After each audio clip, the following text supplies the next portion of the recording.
Hey, what's happening? What's happening? Welcome to another episode of Hope. We here. And we are excited to do this again. We got a lot more game. I think this class is going to be pretty insightful. So please, if you got your notepads and pens, get them ready. We're gonna go in depth tonight. Definitely more abstract thinking, as well as we're going to go deeper in culture, rules, laws, because these are some topics that I think before we end this year, everyone needs to understand. It's going to shift and shape the way we think. What we're talking about now, these are the things that shape and shift the way you think. And once you shift the way you think, then the world responds to you differently. So let's get into it. Before we get into it, I want to talk about something real quick, and it's this. And it's based on a conversation I had with Pastor Chris today, which was a dope conversation, but it reminded me to remind you guys something. And that's this. There's something called harmonic wealth. It's an old philosophy, not old, but it's a philosophy from someone who he ended up going to jail for like doing some woo-woo shit. But he had a great philosophy, harmonic wealth. And the philosophy was this, is that we all should be striving to be the best we can be in these 5 areas of our life, not just one. Getting rich is like getting rich and getting wealthy. But if you're not wealthy in other areas, then it's just as bad as being poor. So harmonic wealth is financially, mentally, mental and emotionally, spiritually, physically, relationship. That's the philosophy. Now, there's lots of other, but I like this one. And basically the premise behind it is you should never just be 100% focused in your life on becoming wealthy. And that's it. Because what good is wealth if you have no one to share it with? Come on now. Ugh. What good is wealth if you are depressed? What good is wealth if your body's fucked up and your health is fucked up? Like, and becoming wealthy, building a business and growing a business is, as we all know, it has lots of challenges attached to it. So say it takes you 5, 6, 7, 8, 9, 10, 15, 20 years to build a successful business, but you forgot to build successful body or successful mind or successful relationships. It's going to feel empty. So yes, it's hard adding those to your plate as you're coming up in this entrepreneurship shit. So yeah, if it was up to me personally, I can work 20 hours a day. I could. Savage like that. You know what stops me? My daughter, my woman. I gotta go home. I gotta put a stop to this. Not because I'm tired, but because I have to invest in the other parts of wealth that's important. Come on, bro. So same with eating. It's hella easy when you're in the pursuit of entrepreneurship, business, to just shove everything, just eat whatever's around you. But because you're focusing so much on building this 1% thing that you ain't got time to worry about what you got to eat now, and I got to go to the gym. Yes, you do. In this class, you do. Yes, you do. Because I don't want to look at you 5, 6, 7 years from now and you built this amazing business and don't nobody fuck with you because you ran everybody off. Your mental health is depressed and down and you're all over the place and your health is fucked up. Mm-hmm. You gotta be harmonic with it. You do whatever you gotta do. I missed the gym this morning. Guess where I'm going after class? To the gym. Because I can't miss. Now, did I have a long? Yeah, I had a long. Who cares? Because that's what we signed up to do. It's what you got to sign up to do. You have to invest in all 5 of those things all the time. You have to invest in all 5 of those things all the time. Just taking the shortcut route of the business stuff, the game is cold. Like we talked about last week, the game is cold. So when you least expect it, it could catch up to you if you don't invest. Now, does that guarantee that everything will be perfect in your life? Hell no. But we play in the probability game, right? So what we're saying is the odds, the probability of things being good go up based on what you're investing. So it's a harmonic game we're playing, mentally and emotionally. That's why we read Ego is the Enemy, Emotional Agility, as well as we read the strategy books and understand how to build and strategize, because we know that the core of your business is you. So if you ain't right, your business ain't going to be right. So harmonically, I'm not suggesting you guys go out and read that book, but I love the surface premise of it. Harmonic wealth, meaning you're investing in all 5 of those pillars at all times. Again, mental and emotionally, right? Spiritually, your spiritual practice, whatever that spiritual practice is, you have one, even if it's going off and staring at the sun. Regardless, whatever your spiritual, have one. Physically, what are you doing with your body and your nutrition? Financially, that's the business side of you. Your money, personally, all your money, your business side of you, and relationship wise. And if you had to score yourself on those 5 things, what score would you give yourself? Scale of 1 to 10. Where are you at in each one of those? It's not to degrade you. It's just to give you an idea of where you are. So on a scale of 1 to 10, where are you in relationships?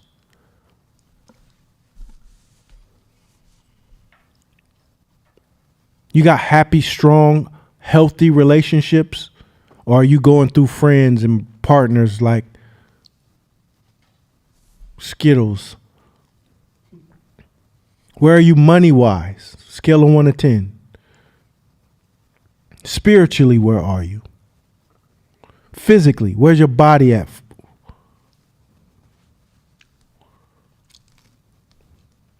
Mentally and emotionally, where are you? Just think about it. Write it down in your notes and come back to it 5-6 months from now. Last thing I'm going to speak on this is this.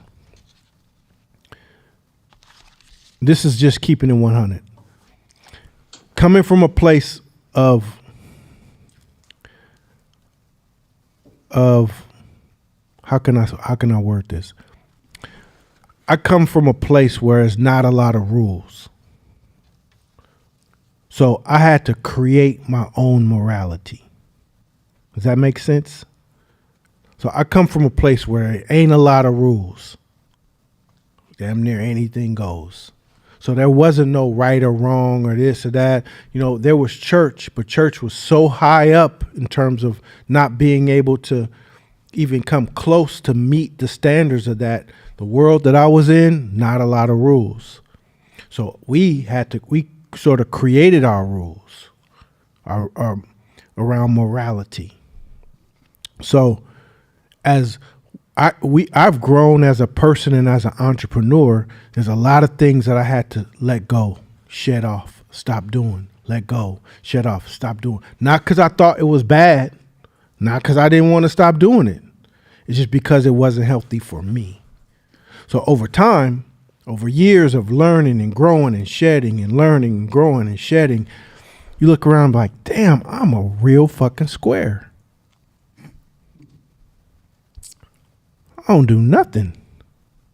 Look around, it's not much between me and a pastor. There's maybe one or two. Like, there's not much left of ratchetness to do. Mm-hmm. So you know what your mind sometimes does? It wants an outlet. It needs an outlet sometimes. Because if you're shedding off so much, because in the pursuit of excellence as a person, and if you come from this spectrum, your body and your mind, your spirit sometimes needs an outlet. So what typically happens a lot of times, our outlets become food. I don't do this, I don't do that, I don't do that, I don't do this, I don't do that, I don't do that, I don't do that. But don't tell me what to eat. I'm gonna eat what I want. Because I don't do nothing. Let me have something. And for you, it may not be food, but for some of us, it might be food.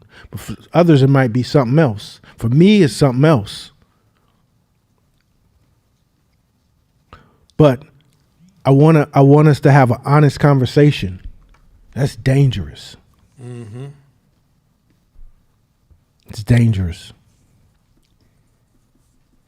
It don't make mine no much better than yours and whoever, because as we scale up and become bigger people, we also have to be willing to let go of that too. And that's hard, especially if you've peeled off so much. I don't do nothing, man. Damn, I can't do nothing. We're human beings. We all need healthy outlets. But we don't want to put ourselves in positions to where our outlet ends up becoming a thing that we're just not depositing in, and over time it bites us. That's just real human one-on-one talk. We also got to be willing to let that go too.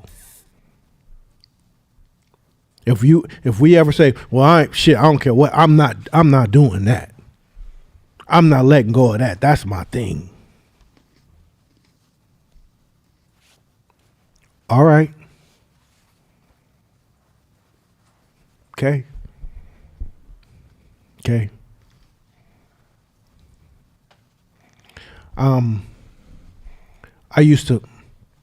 My thing used to be, I used to break little laws. I had to get it out of my system. I'm a rebel. I don't like people telling me what to do. I'm such a fucking square. I'm fucking running this red light. Fuck that. I'm gonna just make my own parking spot. Fuck that. You know that parking spot where I know. I make my own rules. Make my own laws up. Because it was me kind of like releasing some of that tension. I ain't putting back my weights. Fuck that. I need to break some. I need to rebel against something because it's my nature to rebel. But guess what? Do I notice the people that are watching me? People are watching. And you don't realize the opportunities that don't mess with you because of the people who watching and will never say nothing. But they just watch your small habits. Mm-hmm. Oh, shit. I didn't know that. Yeah. Your eyes can't see everything. You have to play the game. Like Steve Jobs' dad said, you have to paint the other side of the fence that nobody sees. For the purpose of you did a complete job. And when somebody tears that fucking fence down one day, it's going to add to your legacy. So it's very, very important. It's very important that we have to be willing to even divorce the things that we don't want to let go. That's our little. Now, if shit happens, it happens. Nobody's perfect. We're not talking about being perfect. We're saying if you're holding on to bad habits because of all the other bad habits you've given away, it's a problem. It's a problem. And it may not be one now, but it could be one in the future. And those are the toughest. I'm speaking to myself too.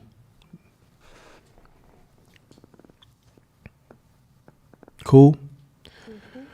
All right, let's go. This is going to be a fun one. Ooh wee. All right. Programming versus nature. One of the most important fundamentals you'll ever understand. Life doesn't flow flawlessly on instinct.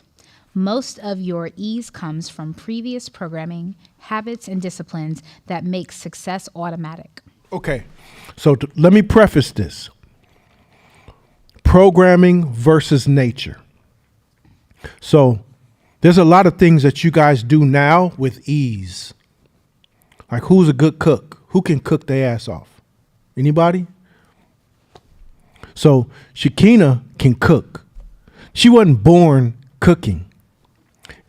She had to learn how to cook, and the repetition of cooking and the practice of cooking happened so much that over time it feels like nature, but really it's programming. Mm-hmm. So I want you guys to understand the difference. Y'all hooped, right? So if I threw you the ball right now, dribbling through the legs feels like you was born doing it. It's easy, nothing. If I put a hoop up, you could probably knock down 6, 7 out of 10. You wasn't born a hooper. All the practice that you had to overcome, all the shots you had to put up is what makes it feel now that it's close to just second nature. But it's not nature, it's programming. Mm-hmm. And this is a very, very, very important distinction that this is going to help you in business and help you in life as well. Keep going. Most of your suffering comes from your nature, your untrained impulses conflicting with the laws of success. You are not fighting the world. You are fighting your wiring. Oh, my God. So you have to understand your nature. You have to understand what your natural propensity is to do. And know that a lot of times our suffering is just the conflict between our nature and the laws of success. So our nature might be here, but the law of success is right here. But we think this feels natural to do. This feels natural. This feels right. But success is right here, or success is over here. And you think because it feels right that it should work, but it's not. The conflict is between your nature and success. So what a lot of us are unwilling to do is let go of our nature and reprogram ourselves to whatever that law of success is. Can you say that again, man? So a lot of us, where our suffering comes from is that we have our nature and we have success. And it might be over here or up here or down here or out here. But the nature just feels right. It just feels right. It feels like the right thing. My body's telling me it's right. Like everything's telling me it's right. But you ain't getting no results. But it's so you suffering because you ain't getting no results. When what you have to be willing to do is let go of your nature and reprogram yourself into what success is, where success is. And it's like, it's like I'm being fake or I'm not being myself. You never was yourself. Everything that you are right now has been programmed into you. by somebody, some environment, something. You've been programmed this whole time. Why do we dress black in here? Everybody in here is dressed according to our culture. Why?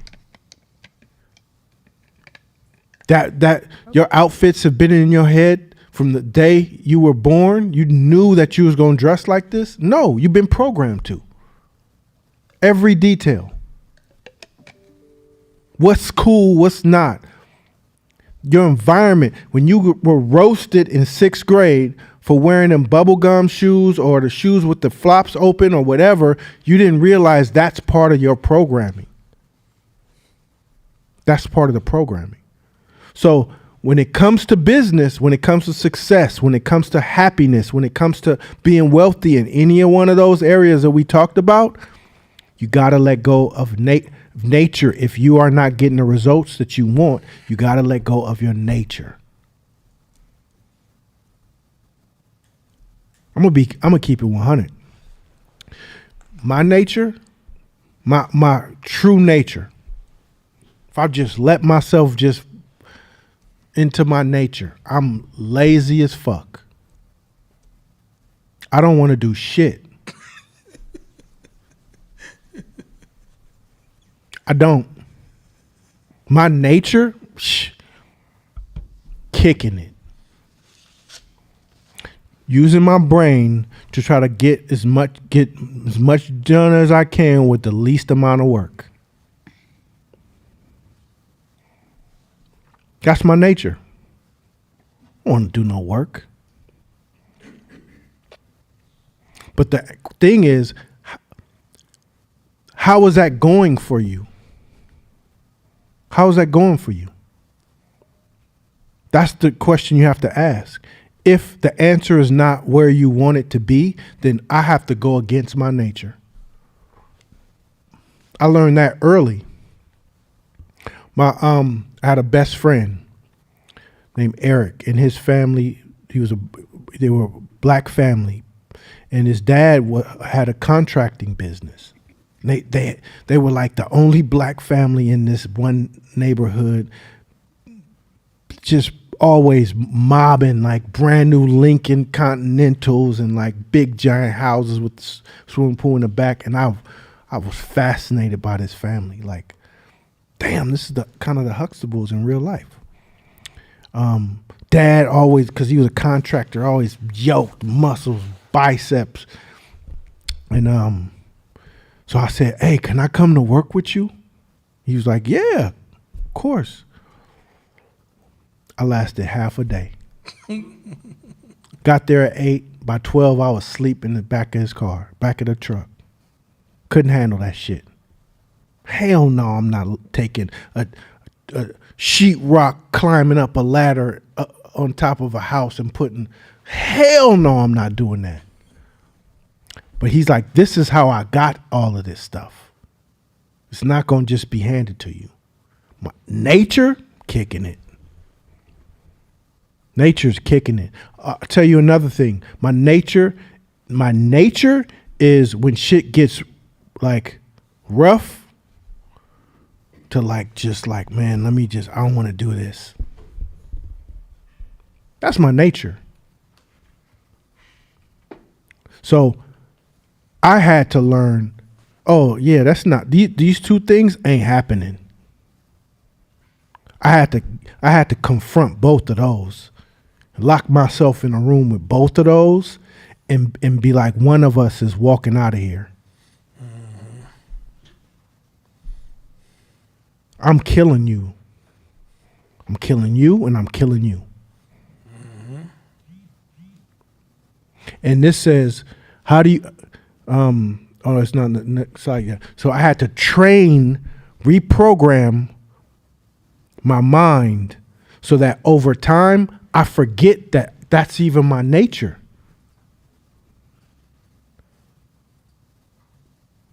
If you ask any of my close friends, what's Court's qualities? His work ethic is crazy. And he ain't afraid of shit. If they only knew. that my nature, those two things are completely the opposite. But that's what we talked about earlier before class. Purpose. When you have purpose, you're willing to do some crazy shit against your nature. One of the things that's made me reprogram my nature, my mom becoming a single mom. Courtney was scary than a motherfucker. Scary little kid. Scared of the dark, scared of this, scared of that. Just a scary little motherfucker. But once my mom became a single mom, man, where they at? You messing with my mom? You messing with my mom? Let me make a weapon. I'll fucking do whatever, protect my mom. Right? I had to reprogram my brain, my nature. It's possible to. The suffering a lot of times come because y'all don't want to change. Y'all want to stay where you at, but you still want the success. It will never work. Next slide. How programming works. Programming is repetition plus consequence plus reflection. It's brushing your mind like your teeth, daily hygiene for behavior. When your environment rewards discipline long enough, success stops feeling like struggle and starts feeling like rhythm. Okay. So programming is repetition. It's repetition. Repetition, repetition, repetition. That's why this class only works so much for a small group of people, because after the class, they take the class and they try it in the real world. If you don't do that, it just does nothing for you besides have small ancillary knowledge that you can throw around when you want to. But the repetition of the class is what makes this programming valuable and the change happen for you. The thinking about it. Damn, I don't understand that part. What does this mean? Or let me try this. Even if what you're trying is wrong, you're out there. Repetition. Programming is repetition. That's how are we animals or are we not animals? Are we human animals or are we not? Mm-hmm. Okay, we are? Okay, are we supposed to be the smartest human animals out there?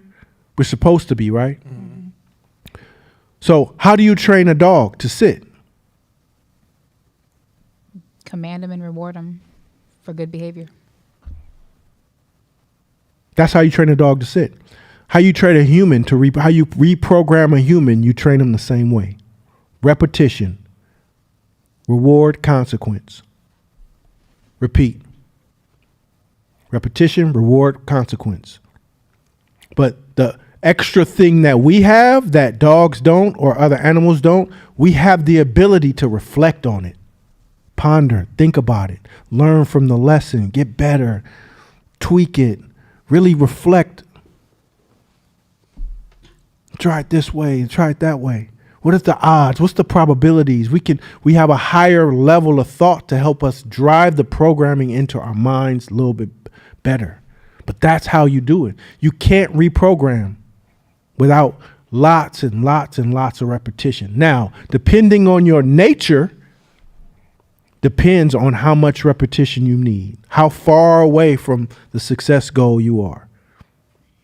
So if you say, let's go back to hoop, and you know somebody who's a natural, they're here. Success in hoop is here and they're here. Good for fucking you. Good job. You 6'8", and you run like 4'4", and you got 50-inch vertical leap, and you ain't lifted a weight in your life. Good job. It's amazing. But if you have the same hoop dreams and yours is over here, then your programming has to be different from his programming. Correct? Mm-hmm. Y'all two can't go to the gym the same times and practice the same times. That's crazy. Mm-hmm. You got a 3x to get closer. You got a 3x to get here closer. Whereas they just stumble, they could just stumble. Chris Mullin used to come to the Oakland Arena drunk as fuck and light everybody asses up for 30. Whereas I can't even drink at all. I can't have no alcohol. You see the difference? Doesn't mean that life ain't fair. So fucking what? Some people, I have my best games when I'm high. There's some people have their best games high as fuck. I can't smoke at all. Well, shit, life ain't fair. You got to do what you got to do to get to program yourself to get there closer. Some people say, hey, I'm not good with numbers. Well, get good with numbers. Do it. So your repetition has to be different than somebody's repetition who's good with numbers, who's a natural with numbers. So what? Double up, triple up. Because once your programming gets there, it's going to be hard to tell who's not, tell the difference between somebody who's a natural and you, because we can simulate nature with enough practice. We can simulate nature with enough practice. You got a question? Can you tap in more to what the segment of consequence is for this? Absolutely. So in today's society, there seems to be a little bit of taboo around the truth, around not being good enough, being wrong, fucking up, making mistakes. That's not it. This ain't it. As a true entrepreneur, or just in this arena as a whole, we got to be able to reflect and say, man, that's not right. Like, I got to do it again. Like, reward and punishment is how human beings change. They say you can teach an old dog new tricks if you have a big enough carrot and a big enough stick. Humans are similar. So there's I know I'm on these basketball analogies, but this is very, very fitting. I forget the player it was, but he was talking about when he first got into the NBA. He couldn't shoot threes because a 3-point line is different. So he's doing terribly. He's playing for Miami. And the Miami head coach was an amazing behavioral therapist. So he knew he had to get him over that threshold to get him to be a good shooter in the NBA. So he shoots from the side baseline three. He baseline three, he shoots 60 out of 100. Now, any hooper knows that's terrible in practice. In practice, as a hooper, high school, even if you're a senior in high school, you should be in the 90s because nobody's guarding you by yourself. Am I lying or am I right? Okay. This dude's in the NBA, 60 out of 100. So head coach says, run 10 laps after he make that. I just finished shooting and practicing. I got to run 10 laps. So he runs 10 laps. Exhausted, gets back, do it again. He says, and every time you go below 70, you got to run 10 laps. So he shot again. He shot 65, run 10 laps. He's like, I'm about to die here. I don't care if you die. You got to get 70 or you keep running until you die. So he came back after the 10 and shot again, and he was at 69 with one shot left. 69 out of 99. He missed. Run 10 laps. His body, that's coach breaking him down, backing him into an emotional wall and forcing him that he's reprogramming him in that moment. He put him in a situation of do or die. After that 69, he came back and shot 75, exhausted. But he said, now we never have to do this again because I just reprogrammed your insides that it's possible for you. And he said from that day forward, he was a decent shooter. Like, we don't have rites of passages like that a lot of times for ourselves. There's no consequences. We don't have consequences for our actions. Actually, the world says, be gentle, be nice, be soft to yourself.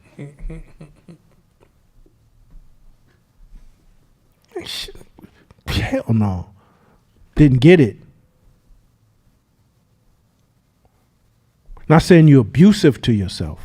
Is that you have to understand how to motivate you. What motivates you?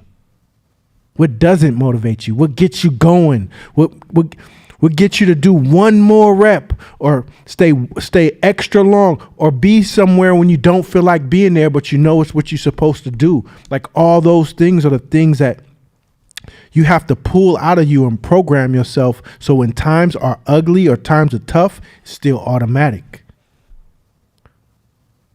So human beings, we're programmed through repetition, reward, punishment. Sorry, that's how it goes. That's how human beings are wired. So repetition is important.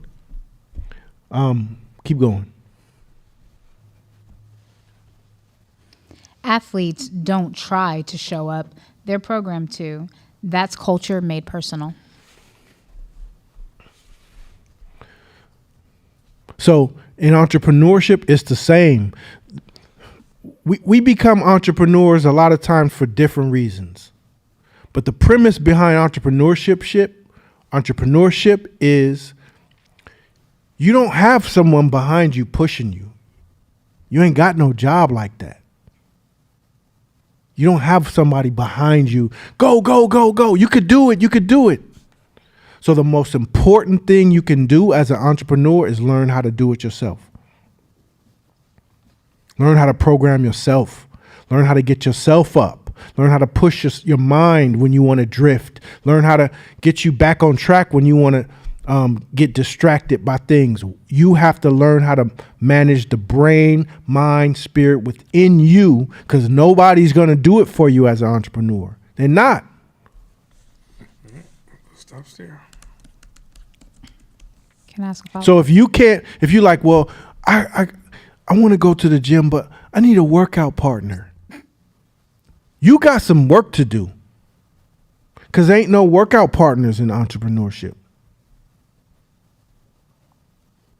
Even if you get a partner, you have to be able to be a motivating factor for yourself and do what you're supposed to do. Go ahead. Okay, so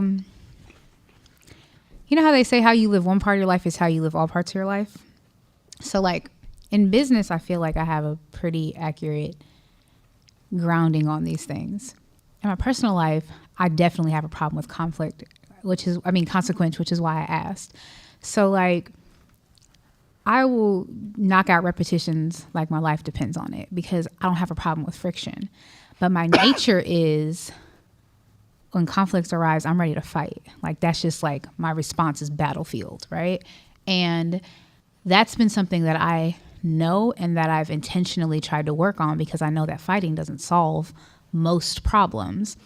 But then I find myself battling my nature up like a lot because I'll be like, okay, well, I'll put in the reps, I'll learn the things, I'll do all of the repetition stuff, and I'll also do all of the reflection stuff.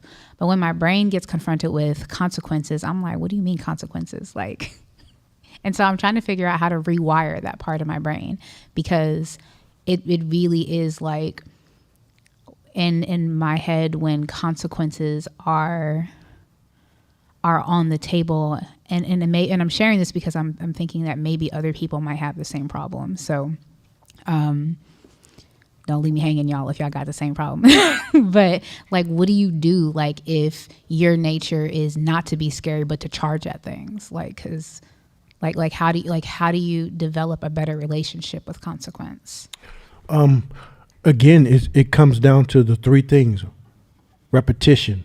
So it's putting yourself in situations where you would charge and you decide something different, and you practice that to be calm. Putting yourself in situations where you would charge, and then you practicing situations where you would charge and you be calm over and over again. And then over time, monitoring yourself in those situations, because that's where the reflection comes in. So it says, all right, I'm intentional about, I don't care what happens, I'm going to be calm. I'm going to say, you got it. Hey, no problem. It's all good, man. You got it. That's going to be my response every time. And then situation number one comes up. And maybe you practice this a few times. I do this with my daughter all the time.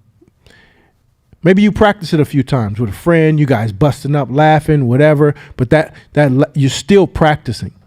So say it comes up and you don't do anything you practiced, but still you flagged your brain like, oh shit, I fucked up. I intended to do this and I did this. What happened? That's reflection. Why didn't, it didn't give myself enough time. Stimulus and response was too short. And then that's when you start going through all your training. Okay, here's what I'm going to do next time to get inside my tunnel before this. You're constantly tweaking, fine tuning. You're becoming a scientist to yourself. And that's the most beautiful part about like this game that you guys are playing, is because you're not on autopilot. Just a robot programmed to wherever the outside world programs you. Once you take this leap, you realize, damn, this is a complex machine inside of here. And there's a lot of nuances, details, things that I completely didn't know about or haven't figured out yet. Like, and so this isn't it may take years. Me and Jordan be having these conversations all the time. If it was that easy, one conversation, we're done. You got it, right? No, it's just hella hard. It takes time to, I sure did do that, huh? Because your brain is telling you did the right thing based on the programming that you're already in. So think about a computer program. If you input the wrong input into a computer program, can you convince it at any point that it's wrong and you're right? It don't even have the logic to even listen to what the fuck you talking about. It has its programming and that's it. So it says syntax error. I'm dating myself. It probably don't even say syntax error no more. Syntax error, does not compute, does not exist, whatever it is. It's saying, if you're not doing this, I don't even know what the fuck you're talking about. That's how we work too. So if I say, hey, you got this victim mentality going, you don't have enough radical responsibility. Your brain is like, I don't even know what the fuck you're talking about. I don't. Mm-hmm. So repetition will start creating new grooves into your brain and mind. Repetition starts, it's almost like a record player. Think about a record, the old school record, where the music you can listen to comes from grooves inside of rubber, plastic, whatever that is. And the tiniest of metal that just rolls over it makes a sound. And if you were ever in my era, if you scratched the record, you probably got your ass whooped. But not only after that, that record never played again the same, because as soon as it got to that scratch, it would divert to that scratch. and it won't play through anymore. Nothing you can do. That's what we can do too. When you reprogram yourself, you're re-etching into your mind a new pattern. Repetition goes deeper, repetition. And over time, that's the new pattern. You say, man, don't you want to smoke no more? Not really. Not really. It smelled good though. Shit. But I'm good. That's how it happens. Next slide. Nature and conflict. Your natural impulses crave ease, approval, and comfort. Success demands delay, discipline, and confrontation. Okay. So, this is that real. Our natural impulses crave ease. Meaning, it's not unnatural for us to want shit to be easy. It's not unnatural. We also crave approval naturally. We want people to like us, tell us good job, tell us what we did was good, say we fly, whatever. We want approval naturally. And we naturally seek comfort. It's in our nature, which is completely counterintuitive to what success demands. Success needs delay, discipline, and confrontation. Those are the things that success needs. And if you hate waiting and you're impatient,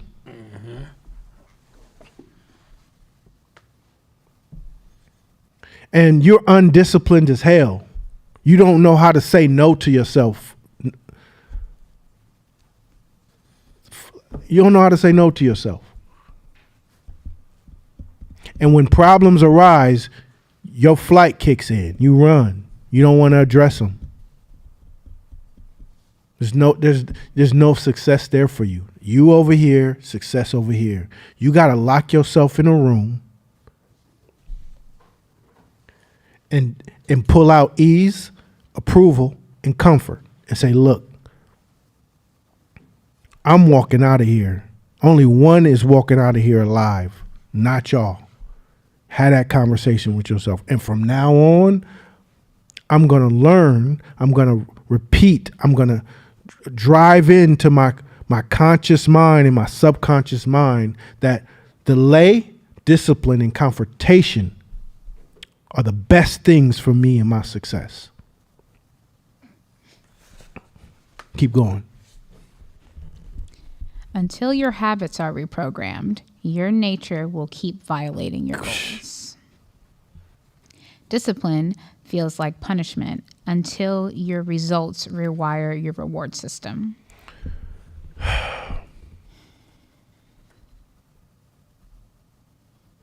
There's no other way. Unless you win the lottery. If you win the lottery, man, that's fire. But you have to get to the point to where discipline stops feeling like punishment. And it starts feeling like dollar signs. To me, discipline is dollar signs to me. Cutting shit off, dollar signs.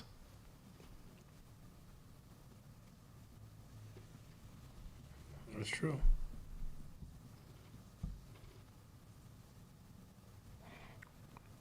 So, I'm not gonna say that. That's nasty. Let's go to the next slide.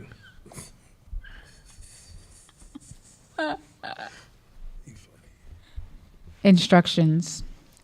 Write one natural habit that keeps sabotaging your success. Example, procrastination, pride, or conflict. Okay, I want you guys right now to write down. You all know.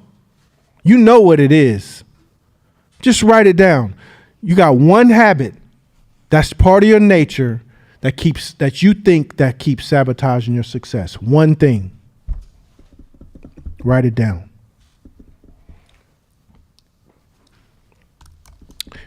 I was about to say when y'all was young, ain't no kids here. when I was little, some of y'all didn't like getting whoopings and spankings. But as adults, some of y'all don't mind. Ooh. That means you was reprogrammed.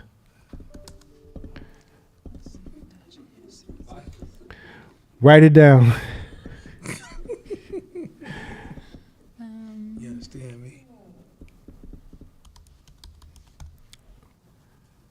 Everybody got it? Anybody want to share? Anybody confident enough to share? It's good for the class. It's good for the class. Shakina? I shared mine, but mine's conflict. Conflict. What does it mean? Yeah, just like my comfort zone is battle. Yeah, I'm just like, oh, you want to fight? Let's go. Like that's just like my default setting. And so like when which is funny because I'm like, I'm hearing the class. My intellectual brain is hearing the class, right? So like two things can be true.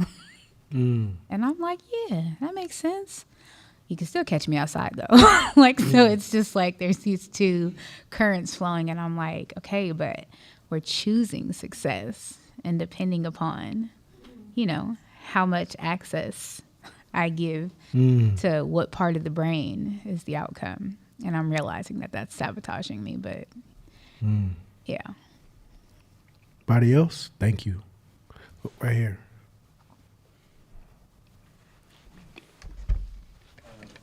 Press that button.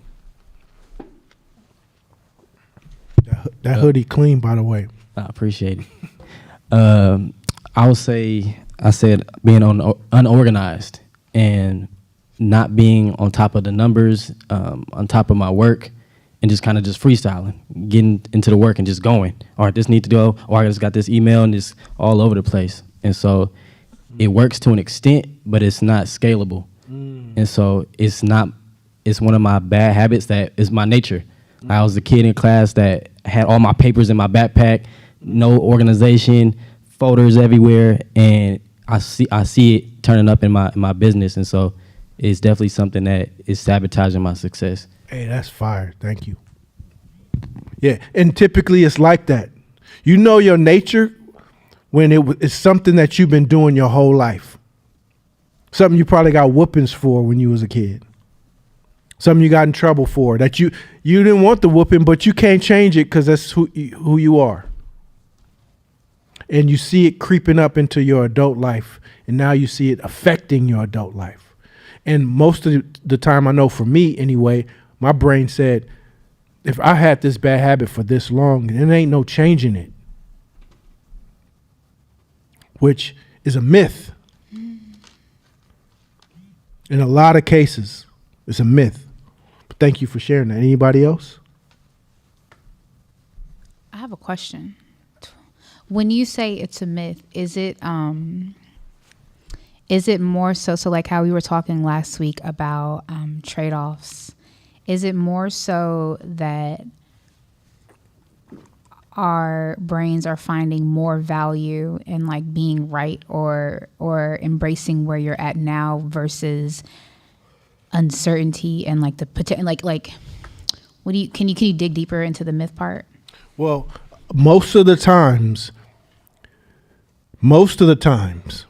is that you get more pleasure, meaning more reward for doing the thing than not.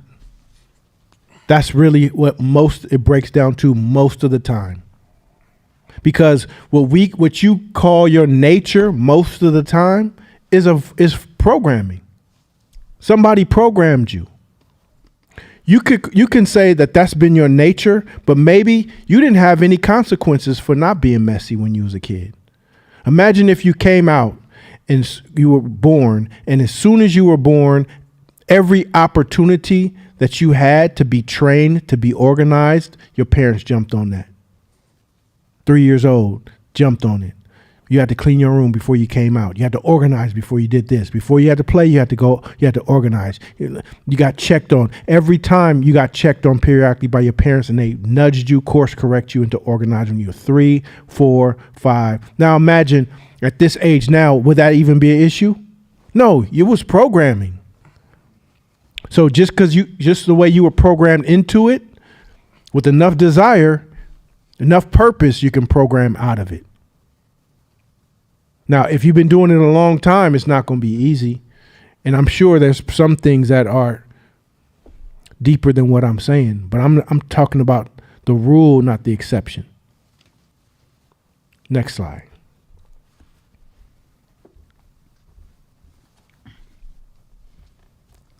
You can't outperform your programming, only update it. So I say that to say you can't erase. So same thing with the record. The lines that are in the record, they're in there.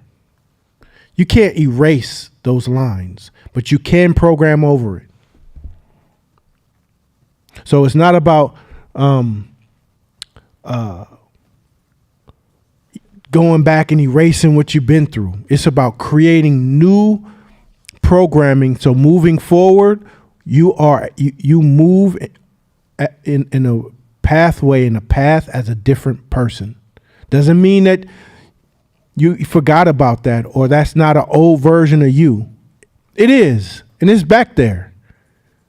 And if you relax and calm and kind of quit, and you can find yourself reverting back to those old ways. But you can update your software. You can update your software. Next slide. Okay, so before we move on to this, any last questions about that? Solid online? Let me tap in online and see. Yes. Not, well, there's a few things. So Chris had said finding connection and comfort through food, growing up, it was an acceptable sin, working on reprogramming. That's what a lot of us. There was a few comments from Vero, but I'm trying to see if there was a question. She said hers was defensive talking back. Okay. Vero said, hey, I appreciate you for admitting that. Defensive talking back. That's a lot of, especially in this game that we play. Defensiveness is, man, that's one of our protectors. That's our main protector. We won't even listen. We won't listen to accept or absorb what you're saying. We're going to listen for a comeback. That's part of defensiveness. Learning how to take deep breaths when somebody's saying something and just listen and to accept what someone's saying and to really understand. That's something that you have to work hard to reprogram, but it's possible. All right. So now we're going to talk about culture, and we'll see why and how that correlates to culture, rules, laws again. Let's go. Culture supersedes rules. When belief is strong, rules become reminders, not restraints. A rule book can't lead people. Culture can. When a group shares a belief system and enforces it consistently, it governs itself.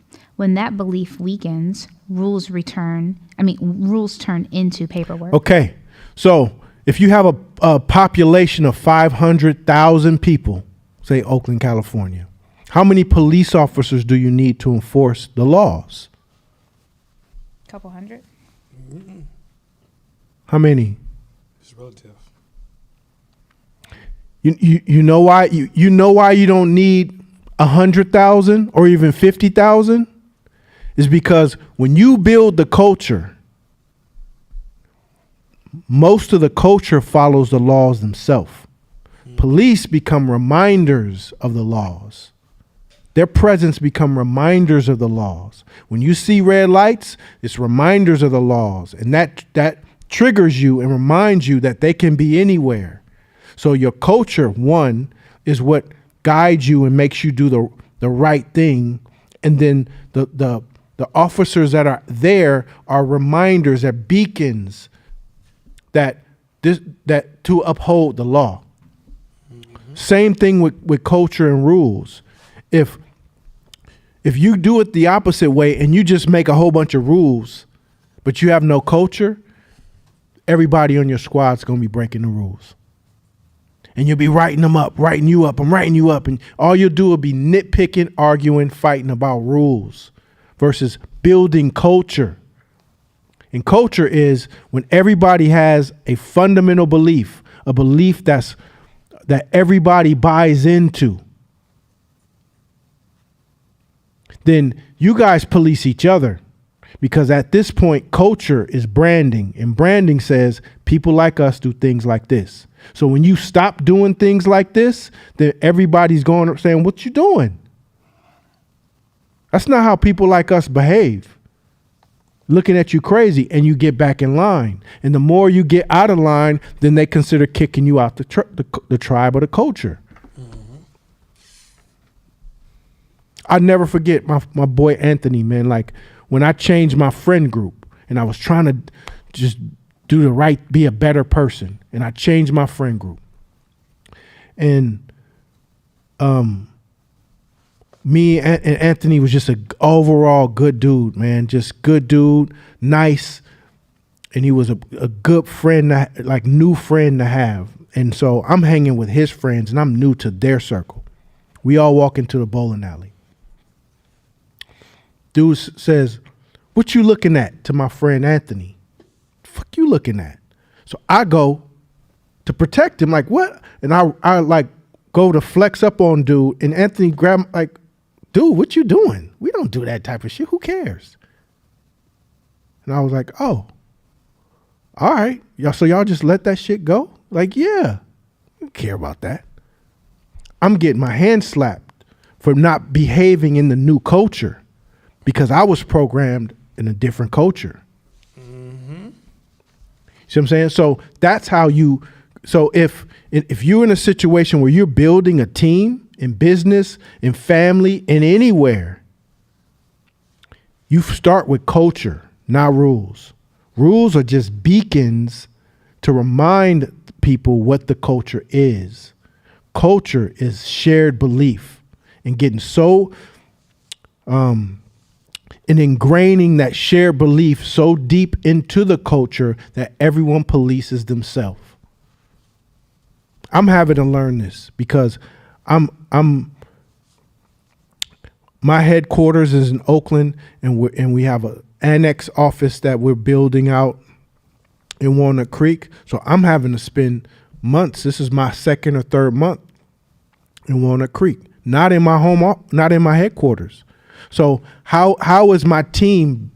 How strong is the culture in Oakland to where my team is running smoothly without me? Does it fall off? Do motherfuckers be kicking it now that I'm not in the office? Do they take liberties? Are they ruder to each other? Are they nicer to each other? Or like, what's the dynamic when I'm not there? That gives me a true indication of what culture is like. Same thing at the new office where I'm at. They didn't have culture. So I sit there and watch, man, how do you guys, like, just paycheck, huh? This shit's crazy. Backbiting. So culture has to be established in order for, like, if you're in an environment and you're in a leader environment, and if you turn your back, it's chaos, and you turn back and it's back cool, you're overemphasizing rules and not emphasizing enough culture. See what I'm saying? Super, super, super important. This shit don't lie. You know how they say the ball don't lie? This doesn't lie. Because you know either when you're not around what your true culture is.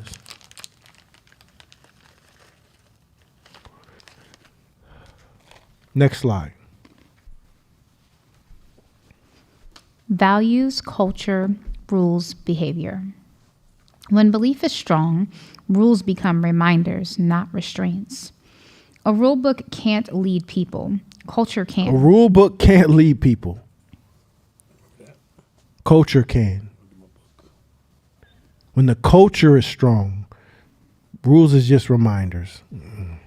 They're just beacons. Oh yeah. But the culture, the values, what you stand for, what you're about, that is how you run any organization. People like us do things like this. So if somebody's not doing things like this, that's why I might get canceled for this. Probably will. Who gives a fuck? I watched a lot of Karen videos just like y'all did. And some of that, there's times where I was like, man, that's crazy.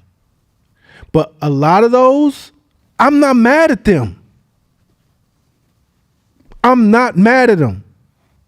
What you gonna do? Cancel me. I don't care. I'm not mad at them. If I don't recognize you in my neighborhood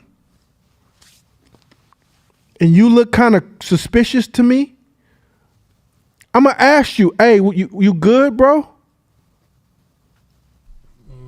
Because my culture is my neighborhood.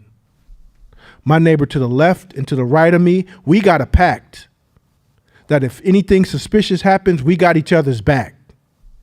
Across from me, we got each other's back. I wave to these people every day. I wave hi to them. All of our kids play. They run around on the street together. Like, how can you fathom that that's not a thing? I'm sorry. Some of y'all tripping. So if somebody's wandering through the neighborhood that none of us have never seen before, yeah, can I help you?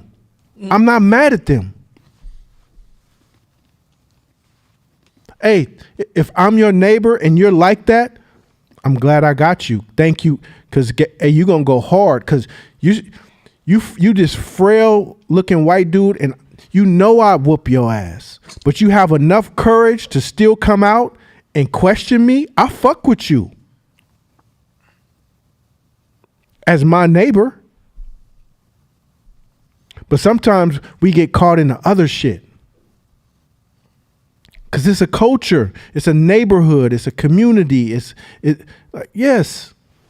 So I know it sounds weird and this is new and abstract, but that's why you see a lot of male Karen shit in neighborhoods, because all they're doing is they're adhering to the culture of their neighborhood. And once you believe in the culture of your neighborhood, you're willing to do some shit for it.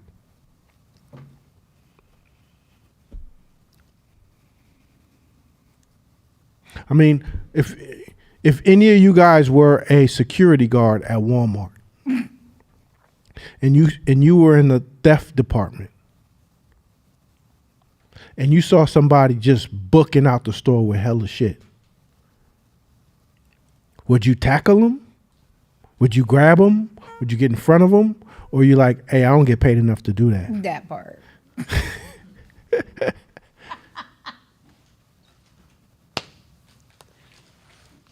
Depending on the store, some people's values and culture, they love that place. They love that place. And they're willing to do whatever for that place. So remember that. Values and culture supersedes rules. And then it governs it. Most of the time you govern itself, and now all you have to do is just maintain it. And when some outliers come in and they're not adjusting to the culture, you pluck them out. You get them out of there. Or if you see some starting to be cancerous towards the culture and they feeding the culture negativity, you get them out of there. You clean it up. because you have to maintain the culture. You have to consistently repeat and remind the values. If you see things going down or behavior going down or emotions going down or conflict, you're constantly working on the culture. Not as much the rules, the culture. That makes sense? Next slide. The culture gap. When culture is unclear, every rule becomes a negotiation. Employees argue about enforcement, leaders lose credibility, and momentum dies. Culture is clarity. It defines why the rules exist. So remember this: when you're arguing about a rule and that person wants to get you on a technicality, culture's fucked up.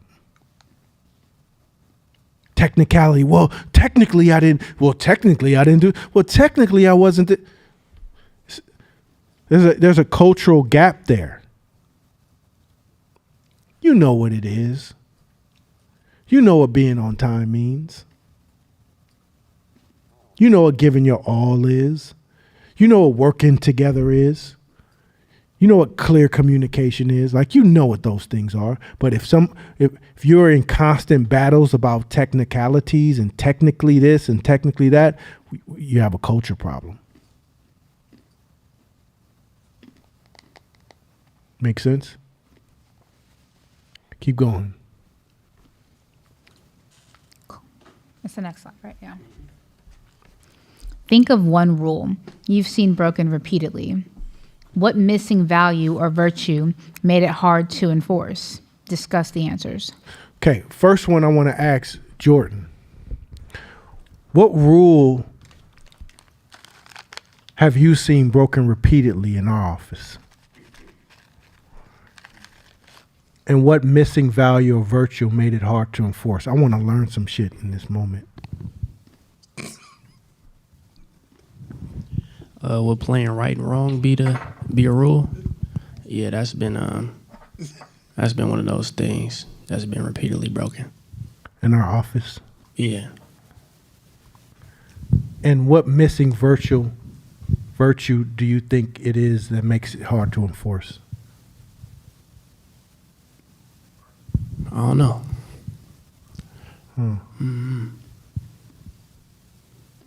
So I'm thinking about like the consequences.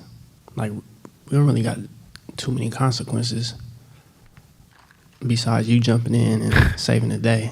I mean, that could be a consequence in itself. You know, if we go back and forth, we know that eventually, 10 minutes in, you're going to jump in. So we really have no incentive in coming to a common ground. That's good. That's good information to know. Anybody else?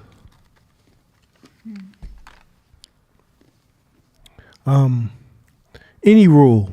It could be a family rule. It can be a Shakina? This is a rule I break, but not for bad reasons. Oh, yeah. Okay. Sure. But shut up, because you do it too, because I got it from you.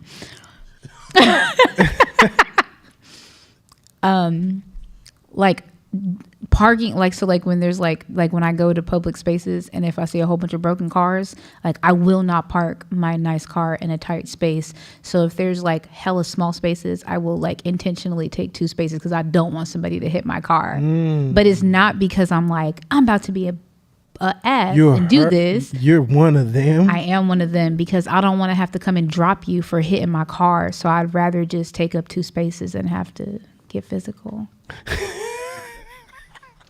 That's what's up. I like that. I don't take 2 parking spaces. Anybody else? That's I guess you're. I think a lot of people. So this is the getting at entropy in Black communities, and this is one of the ways you can see the cultural deterioration. People running stop signs. East Oakland, I don't think stop signs and stoplights even matter. And I think what virtue they're missing is value. They don't have value. They don't see the value of rules. That's a big one. That's a big one. Next slide.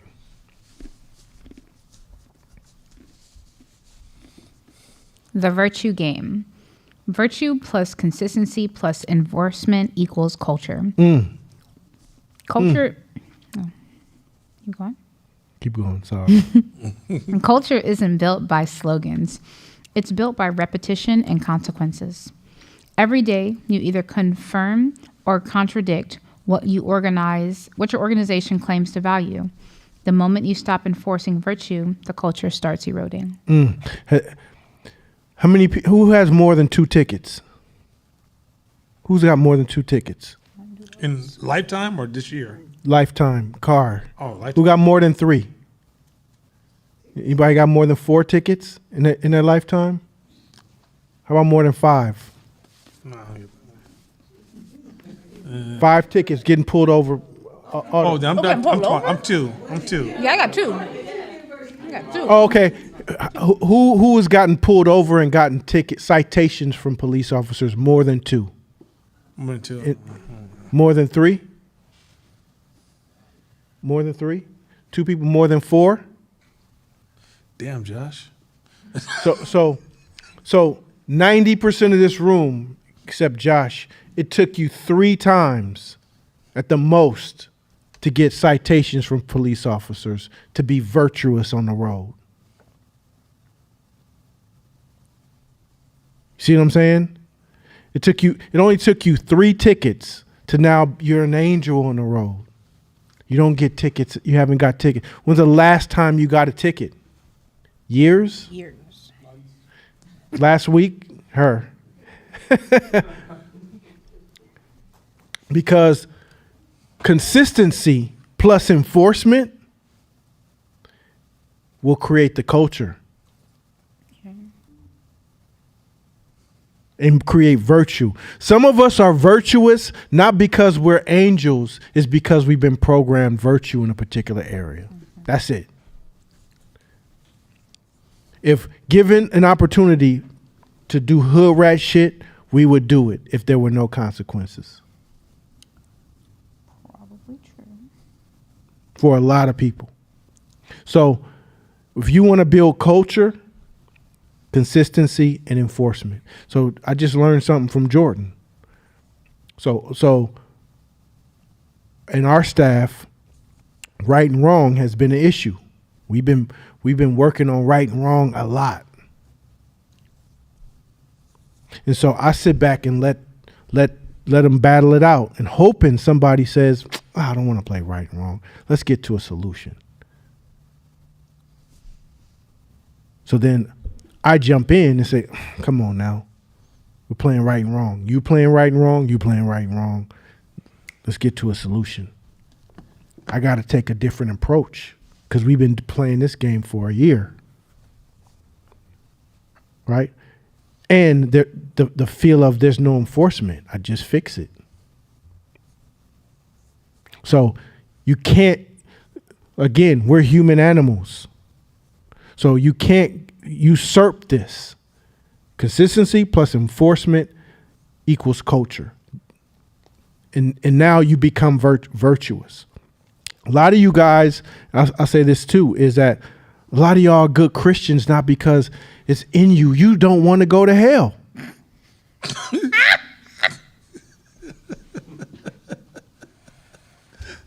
Not because you're a good person. God created you and you're like, God, I'm going to give everything back because you created me, God, and I love you. They put hell in front of you and you don't want to go. What if hell wasn't an option at all? And just doing the right thing because God created you. Would you still be as virtuous? You got to ask that question. Keep being honest with each other, being honest. So we're going to continue on next week, continue this rules, laws, and culture. And I'll see you next week. Oh, you got one question before wait, what?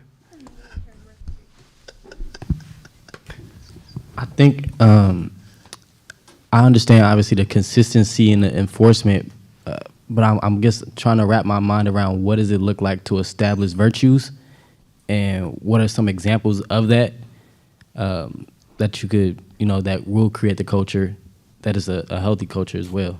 Well, virtues. You establish the virtues first. So if you want your people to work hard or to do their best, you have to establish what that is defined as. You got to define it by your actions and then by your communication. So virtues they're subjective, meaning a virtue may be everybody has to come in with creased pants. And whoever doesn't come in with creased pants, they're outsiders. And then what happens is people start playing virtue games. They'll start competing on who pants can be the crease the best. And if there's a reward system for who has the best creases, then that's how you play the virtue game in that regard. That's how status games are built everywhere. Everywhere. And so virtue is man-made, it's created. We make it up. And you make the rules within your organization to be able to establish the status game. And we'll talk more about it next week too. All right.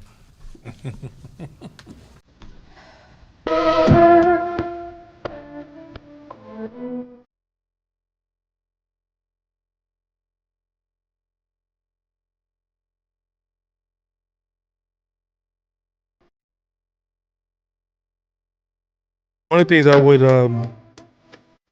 add.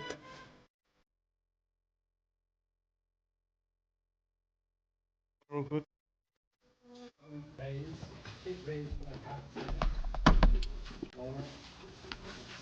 She trying to turn the lights out for real. So she was Teddy Pendergrass.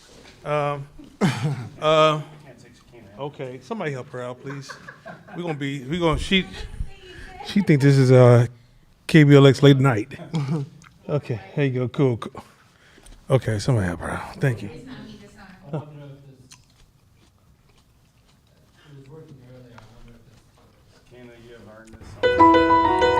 Okay.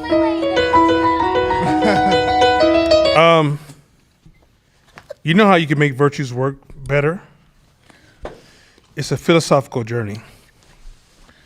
Virtues are tied. You can have a selfish relationship with virtues. If you can think beyond the moment and ask yourself, for example, one of the things I remember a long time, this is one of me and Pastor Chris' early conversations, like I don't like how Christians' relationship to morality is external, it's not internalized.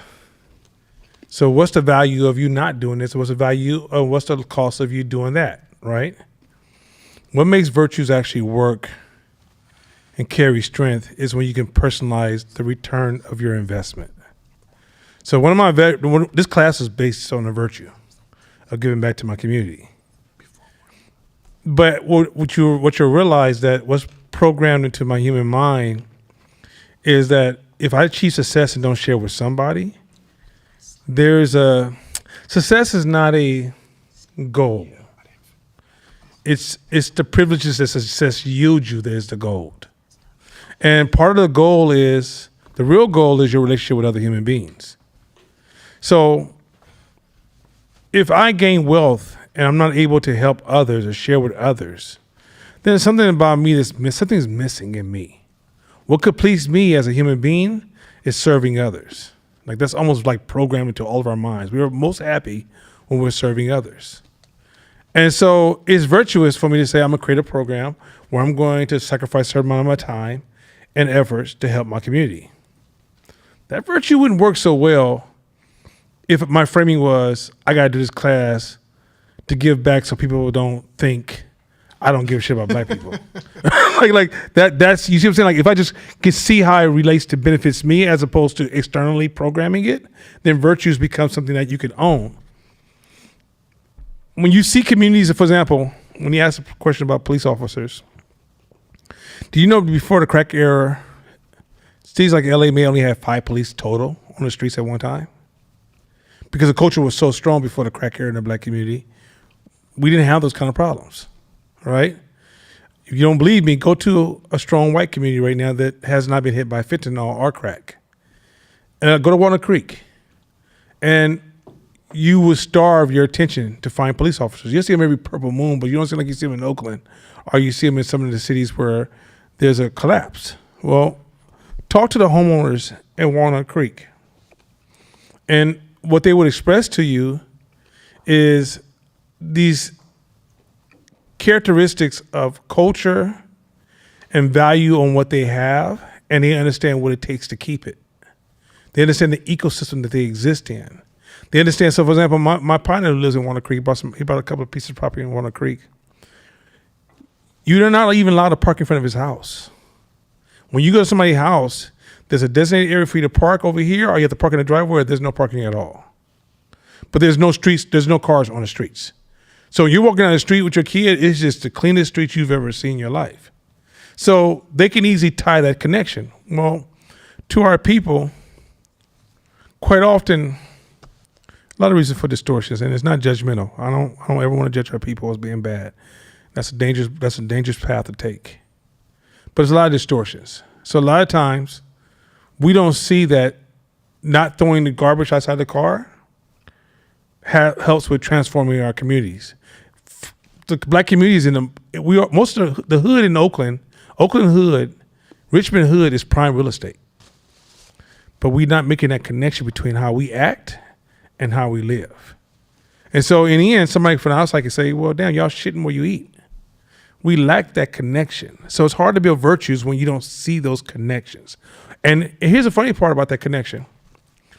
If I ask you about your grade school, your junior high, your high school, were you ever taught that civic connection? Most of us wasn't, right? So at this point, we're just having these emotional expressions of defense, anger, frustration, poverty, scarcity, all these different things that goes along with our history. And as it compounds and expands and grows, and then also one of the biggest explosion in that pool was family destruction.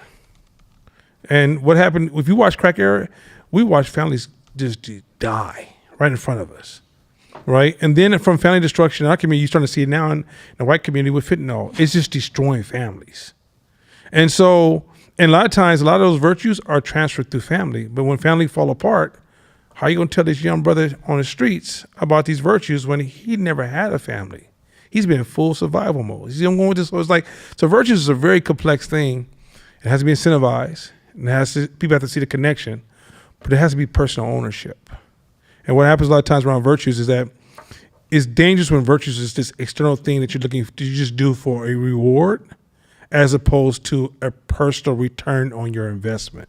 Same thing with morals. If your morals is tied to a reward as opposed to a return on your investment, you don't have a good relationship with morals. So, all right, I'm getting to a fun subject tonight. Shakina, you're going to do a lot of reading tonight. You're going to pass your reading class test or something. You're going, what's that class test you take? I'm dyslexic. We're going to find out tonight. So we're going to get into some really strong abstract subject. And the subject is called depreciation. Depreciation is a subject that is quite often understood from a concrete side, poorly understood from an abstract side. Now, remember, concrete and abstract are two different ways of looking at the same problem, right? Concrete is what do you see? Abstract is what don't you see?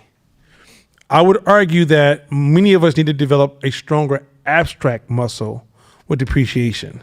If we don't develop that strong abstract muscle of depreciation, then depreciation will feel like a black swan, meaning it came from nowhere. It was always approaching.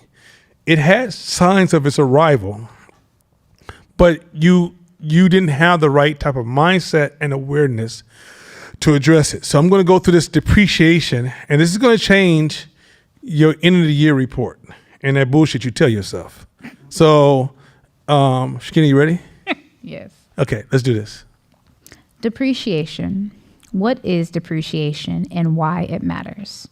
Depreciation is the gradual loss in value of your business assets, equipment, computers, vehicles, cameras, etc. Over time, due to using and aging, it represents the wear and tear on assets that still have to be replaced or upgraded later. Okay, so first of all, that's very concrete. Pretty easy to understand, right? Here's a problem with that concrete idea. I'm going to show you how If you come from scarcity, poverty, if you come from a place where you just haven't had a strong relationship with numbers, I'm gonna show you a huge distortion. Next line. Even though depreciation Did you just turn isn't- depreciation to a Spanish word? To depreciation? See, I had to. by the way, I speak no Spanish. It's a waste of y'all time that you try to give me the proper pronunciation. Go ahead. Go ahead. Depreciation. Whatever. Go ahead. Okay. Even though depreciation isn't a cash expense in the present, it reflects a very real cost, the declining value of the tools that keeps your business running. Example, going. if your studio camera setup costs $20,000 and has a 5-year lifespan, that's $4,000 a year in depreciation. You may not spend that $4,000 this year, but you're using up that much of your equipment's life. Do you guys get that? Anybody having confusion with that? So somebody tell me what that means before I go forward. Go ahead. So, for example, you're taking the baseline value of whatever your raw costs are, and then you're taking into consideration how frequently you have to replace it. And then based on the amount of time that elapses, that's what it costs you to own that thing before replacing it. So if you may, so now what happens for those of us who come from scarcity, don't break my shit? Then they don't understand the trade-off, because even if you're don't break your shit, you still have to replace it. So officially, if you decide to sell your equipment in your gym tomorrow, is it worth the value you purchased? Absolutely not. Because what has happened? It's depreciated. Right. So every time somebody touched your equipment in your gym, it's under natural depreciation, right? Yes. So if you fall in love with it, as we do with our home shit, this is important. A lot of us fall in love with shit like we bought this item we really love, and we're protective of it and we value it. But once it goes into business, it's in a depreciation cycle. So it doesn't hold the same wealth and value. Even when you buy shit, this is very important. This is a lot of new businesses don't know this. When you buy equipment, are you buying equipment that can handle natural depreciation? Or are you buying equipment that you really, really like, it's a good price, but it has a shorter window of depreciation? So when you think you're saving money, you're actually spending more money. Mm-hmm. Guys get that? So like, for example, let's say a piece of equipment costs 10 G's that's highly valuable that will last 5 years. But you see this other equipment that seems like it does all the same stuff, but you don't realize the depreciation cycle is only 7 years. So what happens is, let's say it goes out in 5 years and you buy it twice within a 5 year and 10 year span, you just spent 14 grand as opposed to 10 grand. You see where I'm going with this? Mm-hmm. These are hidden, powerful ass costs that will feel like, what the hell is happening? Now, if you're managing your company, are you looking at all your equipment under a depreciation lens? Are you going, this is depreciating, this is going to be replaced next year? It may look perfectly fine. Mm-hmm. It may be working absolutely well. But think about the cost of disruptions. What happens when that equipment or that equipment or that technology or that computer crashes in the middle of a big project? Did you break your depreciation schedule because you thought, oh, it still works. This computer's still good. This desk is still good. That chair is still good. Or did you say, yo, how many years has it been? Let's get rid of that. But it looks perfectly fine. I understand. But in order to reduce disruption, I must respect depreciation. You guys get where I'm going with this. This is gonna get more and more complex because there's some shit up in here. All right, cool. Next slide. The illusion of profit without depreciation. When you look at profit without factoring in depreciation, your business may appear healthier than it really is. Let's say you earned $120,000 in revenue. Mm-hmm. You spent $80,000 in operating expenses. Mm-hmm. Your profit looks like $40,000. So I mean, you guys have seen that, right? So you say, oh, I spent $80,000. I made $40,000 this year. Good year. Now, keep going. But if your assets depreciated by $10,000 that year, your true economic profit is closer to $30,000. That's the amount you'd have left after setting aside funds to replace your equipment when it wears out. Ignoring depreciation makes your business look richer today but poorer tomorrow, because you'll eventually need to reinvest to stay operational. Keyword was invest. You may have ever said, okay, so a long time ago, this is when I think I had only $300,000. And my boy's like, oh, you made $300,000 this year? I was like, yeah, man, things are going good. He's like, man, you should get into some stocks. I mean, if you got $300,000 on the side, you should drop this in stocks. Or game theory. Here's an important rule around game theory. People present to me always opportunities to make a lot of money. But if that's not my game, I don't play it.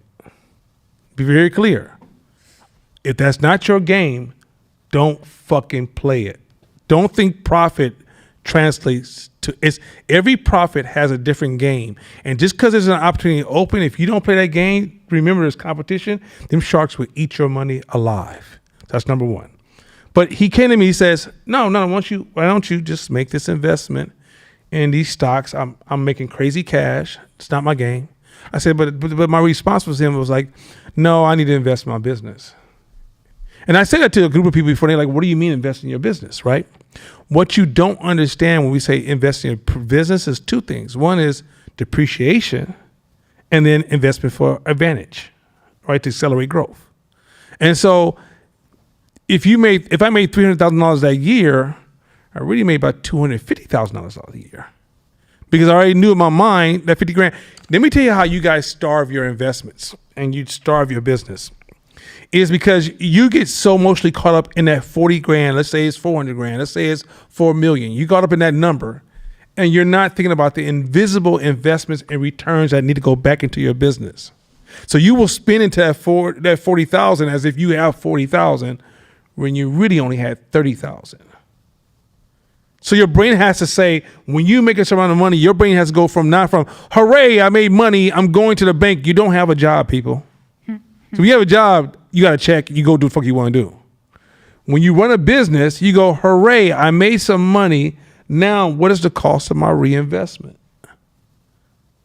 Because by default, if you don't reinvest, have you ever seen a business open up, looks really, really nice? And by 7 years into that business, you're like, damn, they just look tired. Because whoever's leading that company have been neglecting the depreciation. This is important. This is why, I went to a wedding of family member who was a beautiful, beautiful wedding. I mean, the love was it's nice to see two people who really equally love each other, not one feel like it's a contract. And she said, I said, I usually don't fuck with weddings. She said, what? I said, she don't fuck with weddings. She said, well, I usually celebrate 10 years in the marriage. She said, why? I said, because most people don't make it 10 years. And a lot of weddings is people going to these weddings and they don't see the natural the depreciation challenges that's going to happen. The navigation challenge is going to happen. And the excitement, they think the excitement represents 10 years.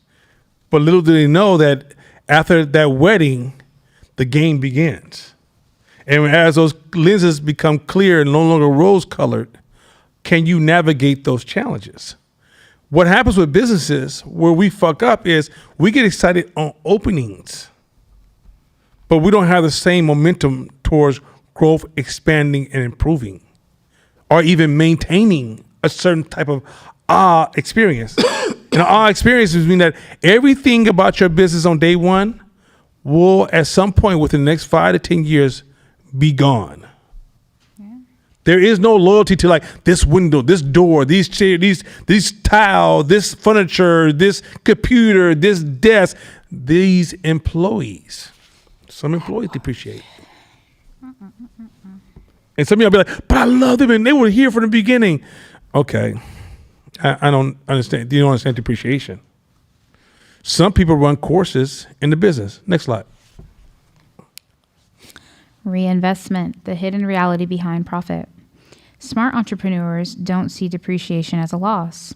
They see it as a signal for reinvestment. Pause. That is the most powerful shit ever. Depreciation is a signal for reinvestment into your business. See, it's an investment. You're not spending. Remember I said a long time ago, when you put money in your business, you're not spending money, you're investing money. Oh, that's going to cost me a lot. No. That means it's a strong investment into your business. Now, if you don't feel that the return is not there, you feel like you just a raggedy ass business. Yeah, I wouldn't go out and spend $100,000 on my business if it's raggedy. Maybe I got some other issues. But if you stop seeing depreciation as a loss and see it as an opportunity for reinvestment, this is kind of like an elementary process, a concrete elementary process of growing your business. A lot of you guys, how often do you think people should come to me and say, I'm growing my business, and they're talking about reinvesting and depreciation? This rarely happens. No one even knows how to use this fucking language or thought. When I look at 510 Media, if you've been watching me since day one, 3 years, I'm changing the office out. I'm already, every year I have planned, this gotta go, that's not gonna make it. Even, I'm gonna get deeper as we get to the end of this. Keep going. Depreciation tells you part of this year's income must be reserved or replace or upgrade assets so the business can keep producing value. There you go. So real quick. So because you're in a competitive game, if you're not using depreciation for opportunities to reinvest, you're already slipping. You're depreciating in competitive edge. I don't give a fuck who. Look, I'm sorry, people. Let me say this to you. This might hurt some of you guys' feeling. You are animals in passing. You're not. The world is not going to bend to you. It ain't going to stop for you. It didn't start when you arrived. You are here to pass a baton. So a lot of times you may peak at some point and the world is looking at you like, oh my God, you are fabulous. But if you don't understand the game you in and how to reinvest in that game, think about basketball players who play basketball and they knew they were good, but the whole time they were taking all their money making smart investments. There was one dude who played basketball in the 70s. I think he's one of the second richest people in the NBA, or third richest people in the NBA. And he made all this money from when they was making like $117,000 a year. He poured that money into fast foods. So then he owns so many Carl's Juniors all over the United States from his investments, right? Because he understood that his fame was going to depreciate. And I heard another basketball player say when he got his first check for like $20 million, he thought this is going to last forever. Rappers have said this. I thought it's going to last forever. Now realizing you're in that cycle of depreciation by default. So I don't give a fuck how smart you were, how much they loved you when you first opened your business, how many people were excited. Everything around you is depreciating. And you can stay in the game, but you got to see the opportunities for investment. Keep going. When you reinvest in your tools, new cameras, software, vehicles, or office build-outs, you're not losing money. You're preserving capability. Ooh, you hear that? You're not losing money. You're preserving capabilities to compete. If you stop investing, you're losing capability. Meaning that you could work hella hard, believe in yourself, did all your self-work, I am somebody, sound like Jesse Jackson every 5 minutes, and broke. Because you didn't understand the rules of depreciation. Keep going. Failing to reinvest turns depreciation into deterioration. Your business loses competitiveness and efficiency over time. Efficiency. So, for example, one of the ways you learn efficiency is that, let's say whatever you're doing right now to run your business, if it's, let's say you're using AI right now, in 10 years, if you're still using that same technique, you're already out the game. Everything needs to be analyzed for depreciation. You're constantly reinventing yourself. This is why having even a personal personality, like I don't like change, I don't like people trying to tell me what to do, I don't like feedback. No, you got to be in a constant motion of change and reinvestment. Otherwise, even you are depreciating.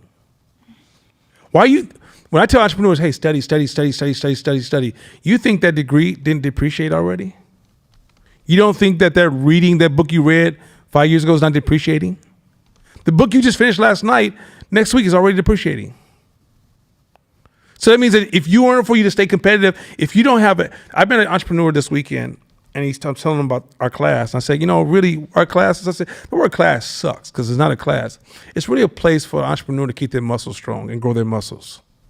Their mental muscles have to be grown to do this shit. I said, this shit is not about what you know. It's about how strong that muscle is to pull that information up when you need it. The worst thing in the world is to be a master hindsight analysis. Like when you can be like, I should have did. That's a fucked up place to be in. You want to be in a space where, like, if somebody said something to you, instead of you cussing them out, you can actually catch yourself and be like, hey, what do you mean by that? I'm like, whoa, did you just time that moment? As opposed to cuss about, go home, I could have told them, I could have asked them what they meant by that. After I told them they were a motherfucker, I said, what do you mean by that? It doesn't translate. It just does the same thing. All right, let's keep going. Why?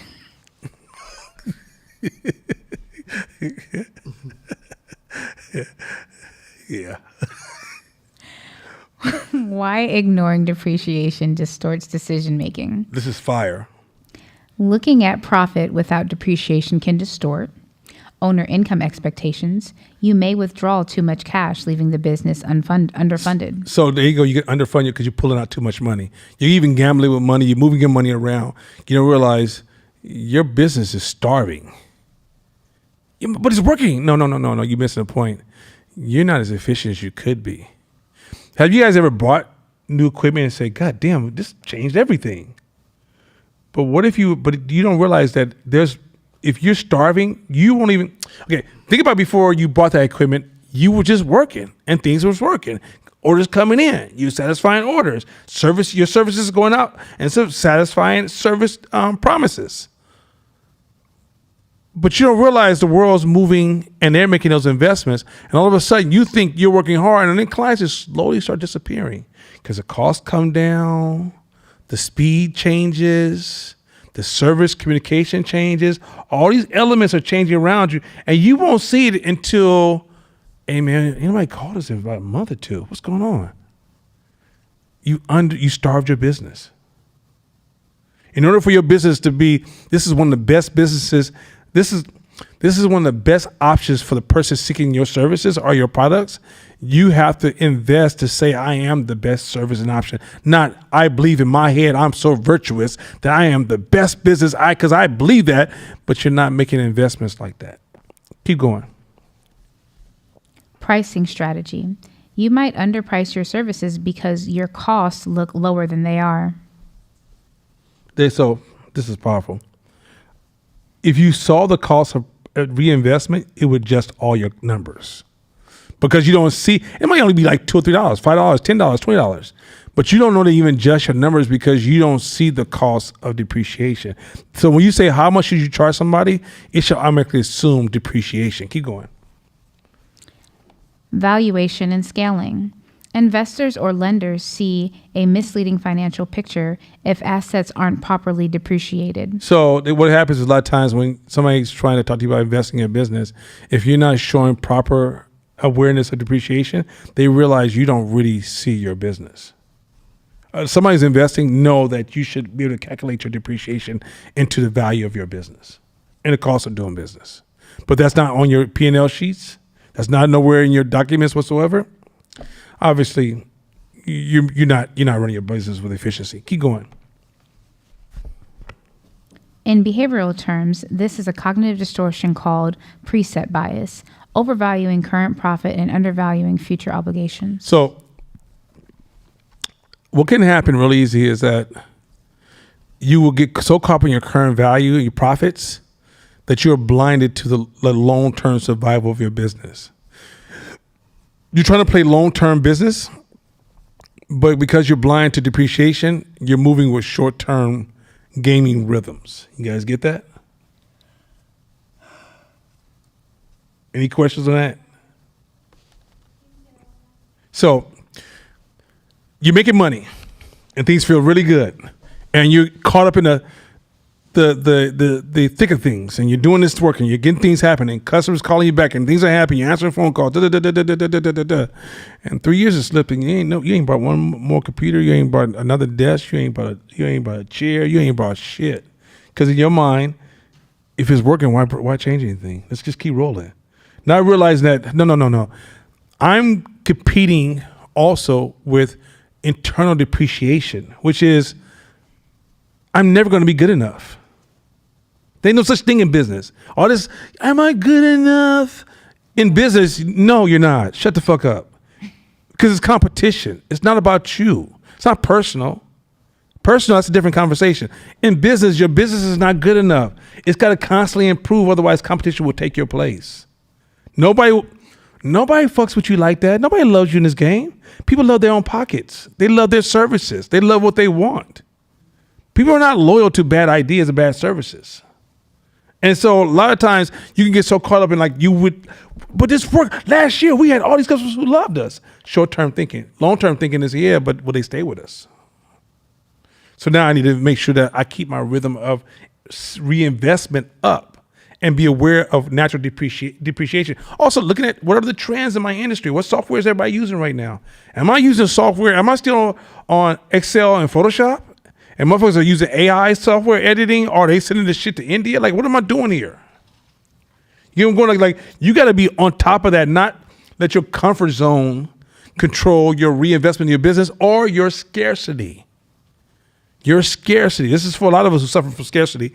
You can be in a situation where you've been really good at saving money and you came from poverty and you've been broke before, or you was a broke college student and that shit felt like a mug. And so now you're really smart with your savings, but you know you're over leveraging savings over reinvestment in your own business.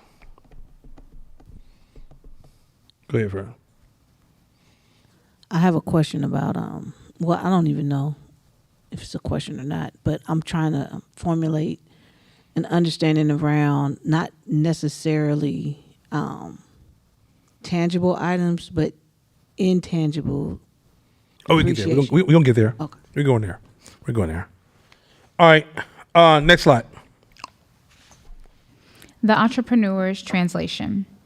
Profit is not what's left after expenses. So that's real quick. Let's just say real quick. Lock that in your brain. Profit is not what's left after your expenses. Profit is not what is left after your expenses. Lock that into your brain. You don't have a job. Profit is not what is left after your expenses. This is so critical because trust me, look, I had to learn that lesson quick. Hey man, you made $1 million this year? No, I didn't.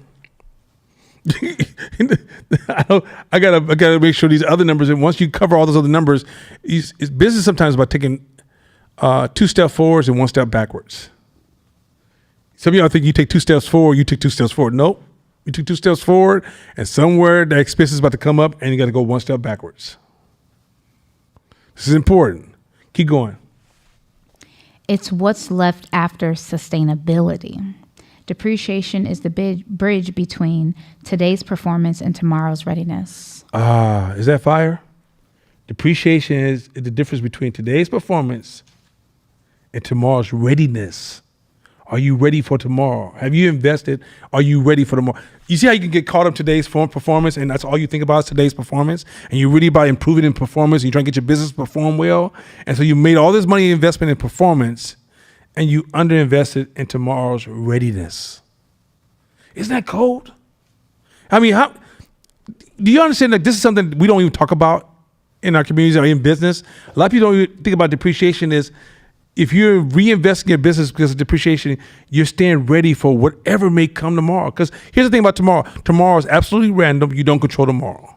So if you move to tomorrow assuming that your acts of today is guaranteed an outcome for tomorrow, that's your delusion that has nothing to do with reality that you exist in. The reality about reality is that as you're working on your business, what you don't realize is that by default, it's almost like, I remember when I bought my first house, I used to hate the rain. Because this shit would sometimes be so hard, cause the water to raise. Now I got to get the water pumped out of my basement. It was just, but it was not the rain fault. I didn't have any readiness. The future can feel really fucked up in business because you didn't develop your readiness. So why is this so important? Depreciation is the bridge between today's performance and tomorrow's readiness. You could be doing really, really well today. You have optimized your business. The shit is running like a motherfucking Swiss watch. But as the days move forward, all of a sudden you're not ready for the competition, for changes, for politics, for even shifts in business. I mean that you start off in this business and then a big trend happened where all the money shifted over here, but you haven't made enough investments to make the shift with the trend. You starved your readiness to compete for the future because you're moving in this space of today's optimization, not realizing that you not only as an entrepreneur are required to invest in today, but you're also required to get ready for tomorrow. You see that difference? And do you think this is a light conversation? I promise you, this shit is about as normal as it could come. A lot of us don't get this, because especially when you go from job to entrepreneurship, that just doesn't click automatically. There's another issue in this is having the resources when you make a bad investment. So when you Yes. you invest in one Well thing said. for reinvestment, which you find out is a bad decision. This is where I'm at now, and you don't have enough reserves to cover that decision that was supposed to be all right, that was supposed to be good, that was supposed to do what it was supposed to do. But then everything that can happen kind of does happen, that whole black swan kind of thing, and you're over leveraged in one area. You didn't have the that barbell kind of backing, and now you like, okay, we gonna have to figure this shit out. But it's because you've reinvested, and you have to put in that contingency around a bad decision as well. That's what. So that's okay. Yes, let me tell you why that's so powerful. But it's not the exact same as depreciation, but it is a buffer, a necessary buffer. Do you realize that most of the things you start with your business, a lot of them are not going to work? You make a lot of investments, buy a lot of equipment, buy a lot of ideas, try new services, new software, hire some people. A lot of shit just doesn't work. You can't sit around and be like, oh, it's a reflection of my stupidity. No, that's called doing business. Businesses spend a lot of money on a lot of shit that don't work, because that's called being curious and innovating. And you don't innovate by being perfect or have this rigid relationship with, you got to do it right. And if it doesn't do it right, something's wrong with me. Innovation is saying, I'm going to try a lot of shit that ain't going to work, from investments to new equipment to new employees. I've hired people and fired them within 3 months. Thought this is going to be great. And it's like, nah, it's not going to work. Or I bought this software, 20 grand. It's going to work. New software comes along and be like, free. Oh, man, get rid of this shit. Or everyone uses this software and nobody on my team opens the software ever. Dump it. Oh, we're gonna invest in this new space and buy this new thing, and everything goes wrong. Right? That's called the cost of doing business. Period. There's so many things you have to change from getting a check to running a business, and realize you need buffer resources. That's what I said. Like, you'll find one of the hard. Okay, well, I don't go that far. I won't go too far. All right, next slide. Before we go to the next slide, can I just say something real quick? Yeah, go ahead. Friend, to your point, Nana used to tell me all the time, don't buy rims for my business. And that's what it made me think about. So like in the early stages of Pinpoint, I was so quick to want to like have the biggest, flashiest pieces of equipment, but then I didn't have infrastructure, or I didn't have runway, or I didn't have money where I could take off if an emergency happened or the roof caved in. Like all these things happened during the 11 years of running it. But like, because I was so eager to like prove myself in the beginning stages, I would buy things that weren't necessarily in the long-term bad decisions, but based on my financial fragility, they were very bad decisions because I was taking away from my ability to invest in my company. So it makes me think about that. And I still have hella work to do, but what I've found that has been working so far is just every year I do an inventory of what we bought and and when's the last time we bought it. And every year we just replace stuff that's high use before it breaks so that we don't have to do that. And that's built into like our strategy every year just because it's like, we know these got 5 years in. By year 3, we're replacing these and getting new ones because I don't want to have to wait till it breaks because that'll cause too much conflict. So, yeah. Great. All right. Examples in a creative service business like 510 Media. And 510 Media buys $100,000 worth of video and lighting gear expected to last 5 years. That's $20,000 per year in depreciation. I mean, that means that on my books, I need to have $20,000 set aside for depreciation. If I spend $100,000, it's almost like, okay, buy a luxury, make it really simple for you. I mean, people seen buy a luxury car and that car looks like shit because they never thought about depreciation, which is like the cost of driving that vehicle. and then their light gets broken or the car gets scratched, and they have this Mercedes Benz with this broken light, and it's because they're making their monthly payments, if they're making their monthly payments, but the car looks like shit. Even the washing the car. I know this gonna dude. He has a S series Mercedes Benz, and you can tell he runs it through the cheapest car wash. You get an S series Mercedes Benz, you got to find a specialty car wash because that car has delicate things on a car that a machine car wash is going to scratch the shit out of it, right? So all this stuff, if I want to drive a nice car or even lease a nice car, whatever, my car out there is a BMW 7 Series. Even though I'm leasing it, I got to spend every year and a half, which just means that in the 3 years, if you lease, like say a Honda Accord, only thing you probably replace is your windshield wipers. In that BMW, I would have to replace my tires alone every year and a half because the tires have an insulation where you can't hear the tires when they drive because it has insulation built inside the tire, right? Those tires cost $2,800 to replace. That's part of my cost. But what happens if you don't think about that when you buy the vehicle and that cost shows up and you just moving your money around, you paying bills, and you don't have $2,800 just sitting there here you go. Now think about how you feel life is unfair. Think about your tires are raggedy. Think about the compounding effect of now driving on bad tires or trying to put cheap tires on your car, and the car is no longer as enjoyable as it was before. All these variables are think about your business. Now let's pull that car out the conversation, go back to your business. So now I spent $100,000. I understand that how much did you make that year? $20,000 is not part of my conversation. That's still on the books. Keep going. Even if you made $50,000 profit this year, your real sustainable profit is $30,000. $30,000 because you'll need that $20,000 to replace or upgrade equipment in the future. So when reviewing yearly results, you'd ask, did we set aside funds to cover the value we've used up this year? If not, your profit is actually consumed capital, not gain. Consumed capital. So let me tell you, this is how your credit goes fucked up.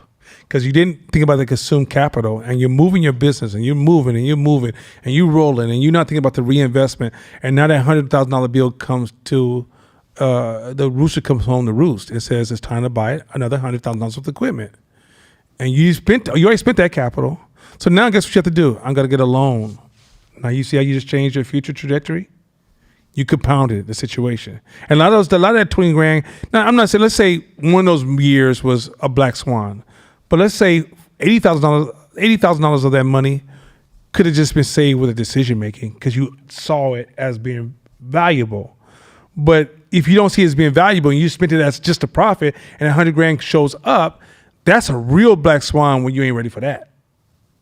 So now you're like, well, I'm gonna get this loan, and now you're paying the interest, and it's now you're in this nasty ass loop that's dangerous.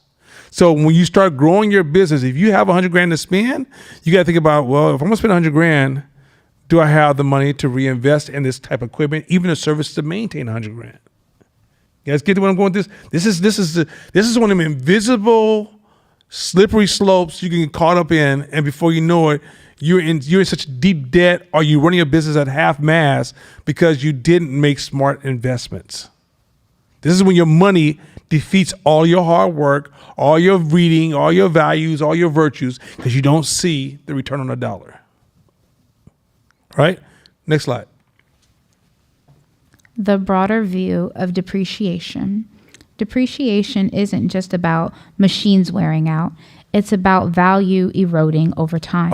So this is going to get into now the abstracts. Now, some of this was abstract already, but now we're going to get really into the abstract side of it. Go ahead. Anything that once gave you a competitive advantage but now holds less power is experiencing depreciation. Mm-hmm. In that sense, your brand equity, business model, customer attention, and reputation are all assets that can decline in value if not maintained or reinvested in.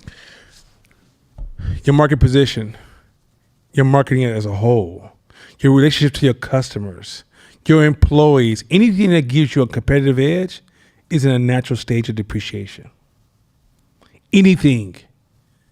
Your intelligence, your youthfulness, your hard work, It's in depreciation.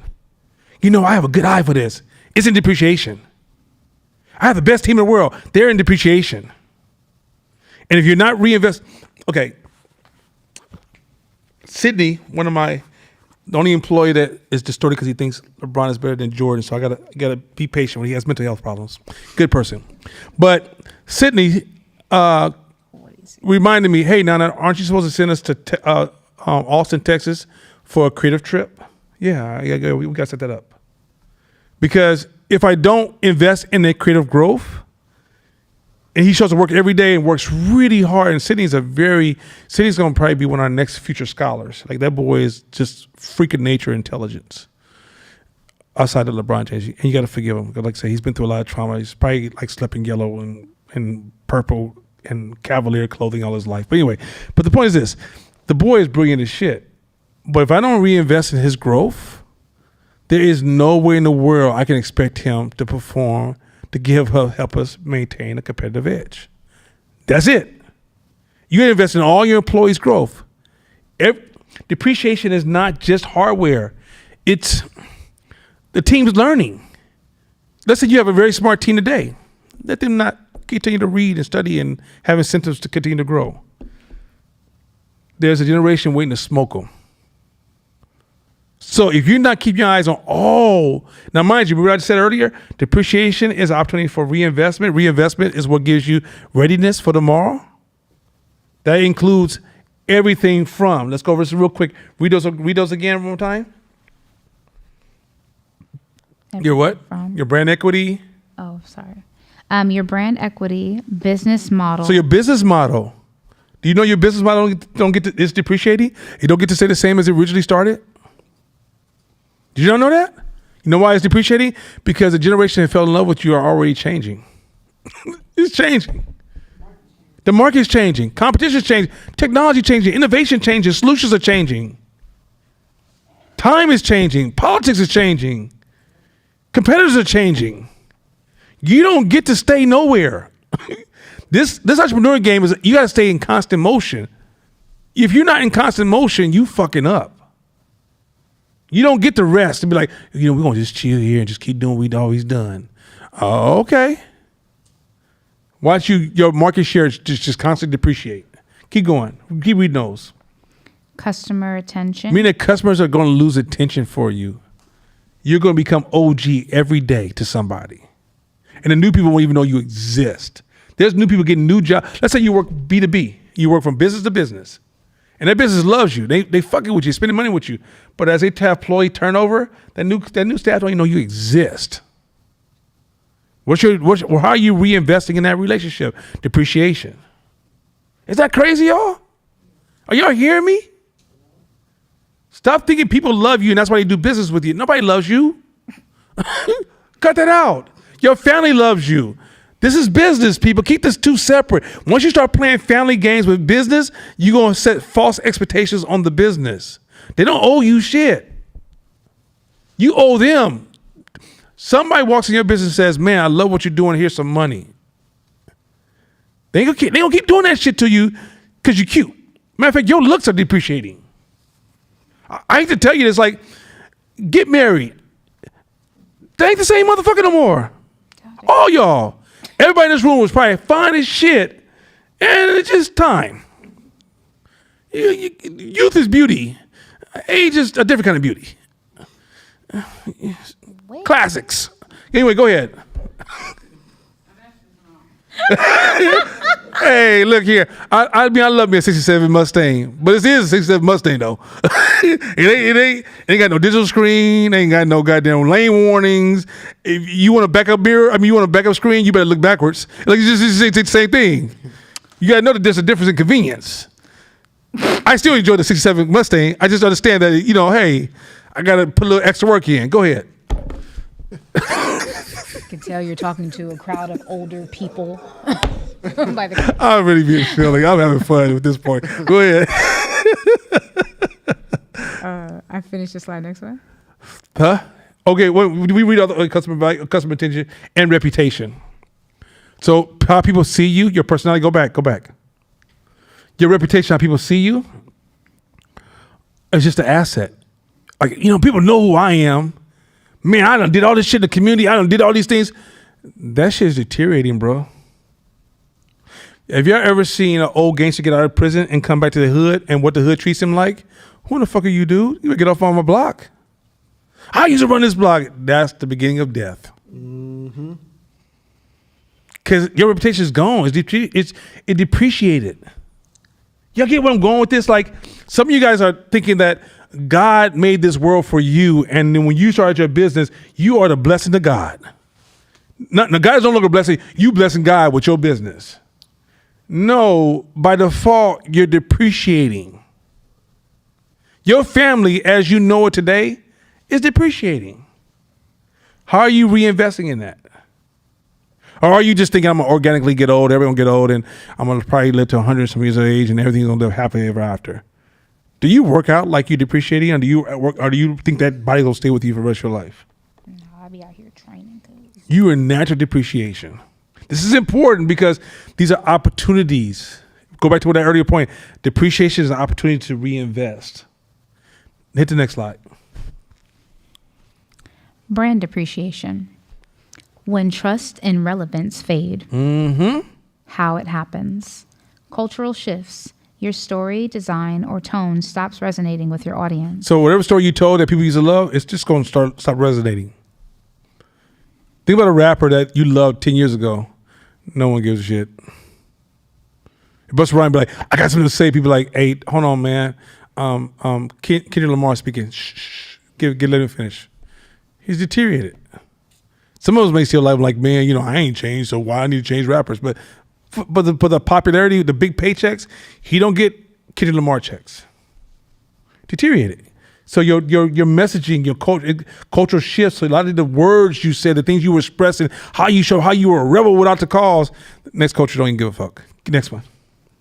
Neglected community. Ooh. You stop engaging, competitors build deeper connections. So you don't realize that you have to invest in a community that serves you. So you stop investing because you get used to them just giving you money because you think they love you. You forget that you have to return that investment. And then somebody comes along and starts pouring into them and they take your market share. Welcome to the game, baby. This is what you signed up for. Sports don't give a shit that you played every game and lost. Sports don't care. What work did you put in and how many did you win? Because at the end of the day, they keep talking about wins and losses. They're not talking about efforts. That player should be called number one player of all times. Why? He had the most effort. He worked so hard. Aww. No one cares. No one cares. Keep going. Consistency drift. You deliver inconsistent quality or messaging. So now you mature, you're running your business, and you're starting to have consistency problems. Where at first you was tight as hell to consistency. But now messaging consistency, emails a little sloppy here and there. Because as you span, you got more people touching your brand outreach, which is when customers engage your business, no longer is that core 7 people. You got 40 people now.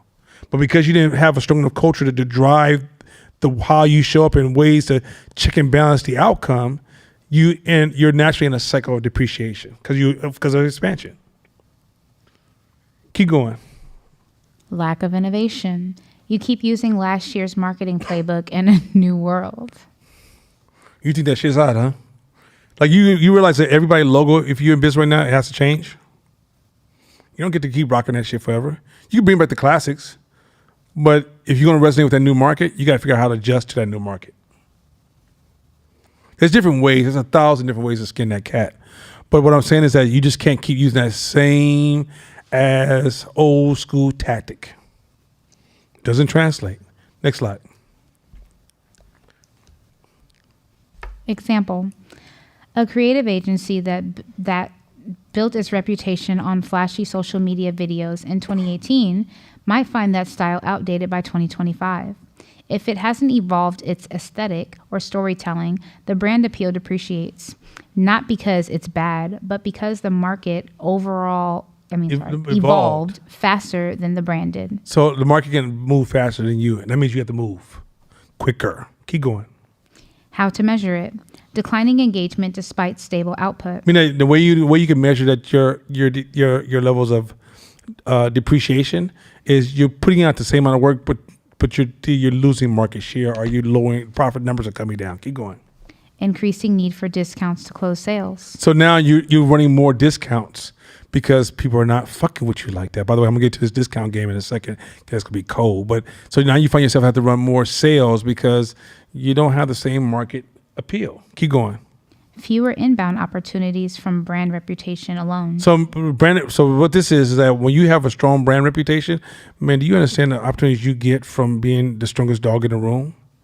There's privileges, opportunities, money thrown your way, sometimes even result in actual cash being left on the table. You just take it. I'm not exaggerating this. But all of a sudden, those little opportunities start to disappear. And you start to realize, like, you literally feel like you're climbing the hill as it's day three. I mean, a third year in business again. Keep going. These are signs your brand asset is losing value and needs reinvestment and relevance. There you go. Next slide. Go ahead, Doc. Go ahead. So I'm wondering, what's the difference between your brand, your business depreciating versus just the natural downturn in a business cycle? That's all. That's the same thing. So even during downtimes, a business cycle is not an end of you in business. If you're not reinvesting, if you're staying ready and a downturn happens, you can pivot, jump to another pod. You can figure out how to navigate that situation. But if you're underinvested and you overinvested in your old system, your legacy, what it have a tendency to do is that you will just go down with the ship, right? So you knowing that will happen, you already calculated that's a possibility and it will happen. And when that happens, you know to pull that lever because you're like, yeah, I'm ready for that.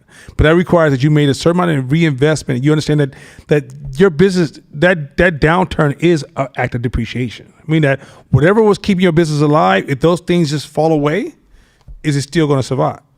Right? And sometimes you may even build your business. For example, one of the things that I had to do in my business is have multiple industries tied to my business. So if this one depreciates, it gives me enough time to use this side to keep me alive while I rebuild something on this side, right? And this happens all the time. So then I have like 2 or 3 different or 4 different markets that I'm tapping into. So when one falls off, okay, guys, we got to reinvent ourselves over here. We don't go, oh, we still cool with these 3. No, we're not cool, because that 4th one, even though we don't need it to eat, it's actually our ability to navigate downturns, politics.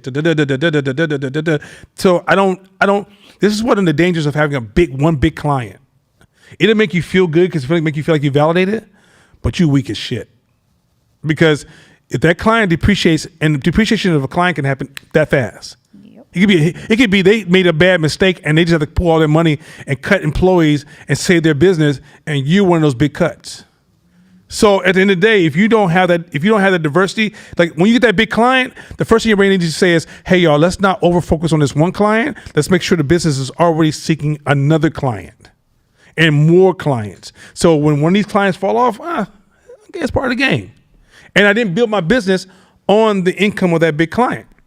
The income of that big client is like, if you have a farm, you have a good year, but if you have a farm, bad years are going to come.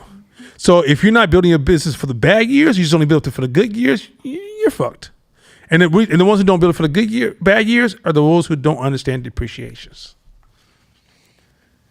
Next one. No, go back. We did do that one. The next slide. Josh, you just a little finger happy today. Go ahead. Whoa.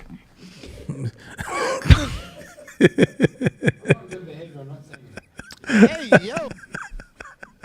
Go ahead. Business model depreciation. When your engine wears out. Even if your brand is strong, your business model, the way you make and capture value, can depreciate. Mm-hmm. How it happens. Margin compression. Costs rise faster than pricing. So the cost of doing business rises faster than your pricing is rising. And you don't know how to navigate that. That's a depreciation. Now you can reinvest your business to grow your business to justify the new pricing. But if you haven't been growing your business to justify new pricing and the cost of doing business rises faster than pricing, that is a natural act of depreciation. Keep going. Platform shifts. Mm-hmm. Tech changes how customers buy. Example, AI replacing manual creative labor. There you go. So we build, AI, that's a game we signed up for. like most entrepreneurs are not whining about AI. We know that's just a game we signed up for. It's the people who are analyzing entrepreneurs are whining. Most entrepreneurs, that's the game we signed. They always find some entrepreneur be like, yeah, I lost my business to AI. Well, no, bro, because you didn't understand the cycle of depreciation. Keep going. Customer expectation. What was premium 5 years ago becomes baseline today. Y'all see that happen all the time. Something that was really expensive back in the days that you was making money off of. Now people are like, man, I get this shit on Amazon for $20. Keep going. Regulatory or structural changes. New laws, distribution models, or market entrants make your old way less viable. See where I'm going with this? Like, even market changes, politics, it ain't for, you don't control it. You don't control the ocean. You got to figure out how to navigate it. You don't control the business market. You just got to learn how to navigate it. You don't sit there and talk about, I was on the ocean today, and guess what the fuck happened to me? What? It was a storm. And, you know, my raggedy ass boat just went down. I hate them damn storms. No, you should hate that raggedy ass boat. That's business. That's it right there. Build a business knowing the storm will come. And just because you had 10 sales and there's no storms, that doesn't give you the right to underinvest in the future of storms. Keep going.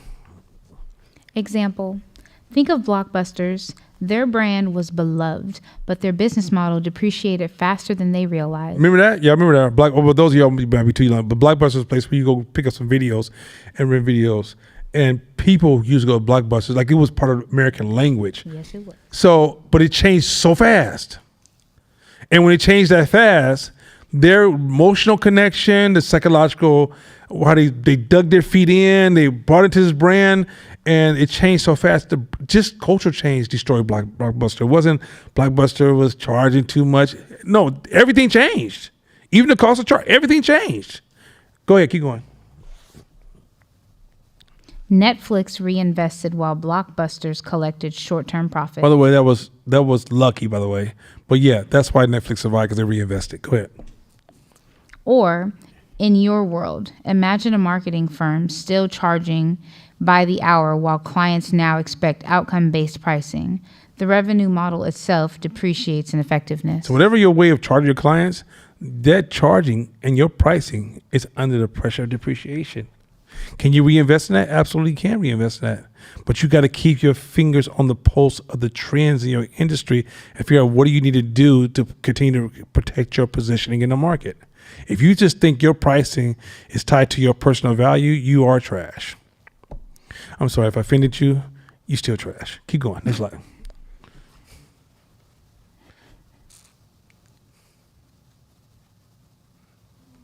Hidden distortions. My slides, it's not popping up. Give me a second to refresh. Okay. Dun, dun, dun, dun, dun, dun, dun. We need that. She's refreshing her slides. My slide deck is saying it can't preview. Huh? My slide deck is saying it can't preview. Let me just open a new window, sorry. Oh, you want to use my computer? I remember the old days. Let Depreciation. me see. Hidden distortions. Okay, here we go, y'all. Illusion of profit. Just like financial depreciation distorts the health of a business, brand and model depreciation distort your perception of momentum. Stop right there. So, my business is growing. We're doing really good. Are you really? If you're not reinvesting? If you think your business is doing good, does your reinvestment strategy match the feeling you have about your business doing good? Just stay right there. Does your business reinvestment match the perception of your business doing really good? And if it doesn't, you're distorted. Ain't that cold? Ain't that cold? If you're not investing, because trust me, I deal with a lot of businesses for marketing, and a lot of people are resisting reinvesting in their business, but they're looking for business growth. Does your growth match your reinvestment? Or are you distorted? I mean, that because whatever momentum you think you're gaining in the market, your depreciation is probably growing just as fast. Keep going. You might see strong quarterly profit and think we're thriving, But under the surface, you're consuming your brand's past goodwill or customer trust, much like running equipment until it breaks. Short-term profits can mask long-term decay. Is that cold?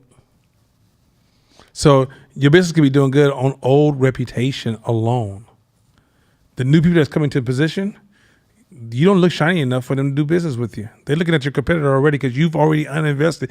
You didn't already say to yourself, all the people that's fucking, here's a way to think about it. Everybody's dealing with doing business with you today. If they all were to drop dead together at the same time, this is crazy, but this is a healthy way of processing it. Is your business robust enough to catch those who've never seen you before? If it's not, you're underinvested. Don't be like, last year we did hella good, so I'm thinking next year, bruh, please stop. Man, everybody loves me. Please stop. We the only ones. Please stop. If your investment doesn't match your momentum is a distortion. Next slide. Preventing brand and model depreciation. To preserve value, treat your intangible assets with the same seriousness as your physical ones. So treat your intangible, your abstract assets with the same seriousness as your. So treat your culture, your brand, your value, your market attention, your marketing the same way you treat the equipment, the computer in your office. It's all the same thing. You don't get to worry about your computers, but underinvest in the culture. Your employees, their intelligence, how well they do their job, all that is under the umbrella of depreciation. Let's go putting your big boy pants on. Because if you don't put your big boy pants on, you could really think that I'm doing a good job and that's why I'm getting paid. And if you take your finger off the pulse of depreciation, you will underserve your business and destroy your business. Read these real quick. Like across? Yeah. Okay. Asset type, brand, depreciation cause, cultural irrelevance, lack of storytelling, stale identity, reinvestment needed, refresh brand story, visual system, and voice. So visual system and your voice. So if you're running a brand business, who's the voice of your business? Why are you still the voice? Nobody wants to hear you, OG, or you're selling to 22-year-olds. Let me tell y'all what you youngsters you didn't know about playing basketball. Bro, we dribble with two hands now. What are you talking about? Keep going, next one. Business model, depreciation cause, outdated pricing, delivery or tech model, reinvestment needed, rethink customer experience, pricing structure, and partnerships. So you guys constantly stay in, every year, one of the things you want to evaluate is, what is my customer experience? Let's rethink it. Can we change it? Can we improve it, right? Our pricing, our structures. How can we pass on savings to my customer by redesigning things in my business, right? How can we develop smart partnerships that can create savings that can pass on to my customer? You see how I'm going like this? Like, this is called running your business. Running your business, like tonight, you know whether or not depreciation is a major part of running a business, is managing this. A lot of people think running a business is just telling everybody what to do and making sure the product is clean and polished. No, you got to think about that. Everything you're comfortable with is dying. Entropy. Next one. Asset type, team culture, depreciation cause, burnout and misalignment, reinvestment needed, learning new incentives, cultural renewal. So, meaning that you got to keep updating the culture. You got to renew the incentives. And you got to continue to drive learning. When human beings don't feel like they learn anymore, they lose interest. It's just that simple. Nobody wants to keep doing the same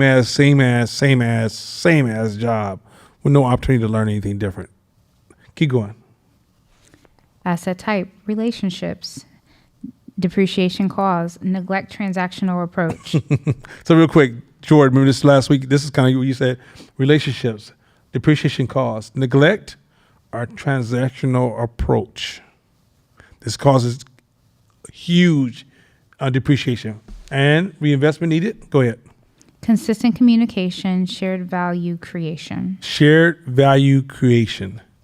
How do you align values with the customers you serve? That is so cold right there alone. Or are you still driving what you believe is right in this world? You see the big difference? aligned cultural values. Consistent communication. Are you spending time talking to your customers, or are you just transactional with them? You making money off of them, or you building relationships with them? Y'all see the big difference? This is so much game that I promise you, these are common areas that a lot of leaders are making mistakes in. All right. Any questions before we go to this next thought? We're going to change. Go next slide before I make sure we change the thought. Oh yeah, okay. Go read this. We're still in the same model. Read this one. Go ahead. Entrepreneur's mental model. It is a mental model, people. Go ahead. Everything of value depreciates unless it is renewed. Everything of value depreciates unless it's renewed. Everything. They say some things. They say most things. Everything that's valuable has to be renewed. Do you realize that me and Mashama have a anti-depreciation policy? I love Mashama probably more than any man on this earth. It's weird. Give me space. But in my love for him, it's not a love of entitlement. He don't owe me his love. I don't owe him my love.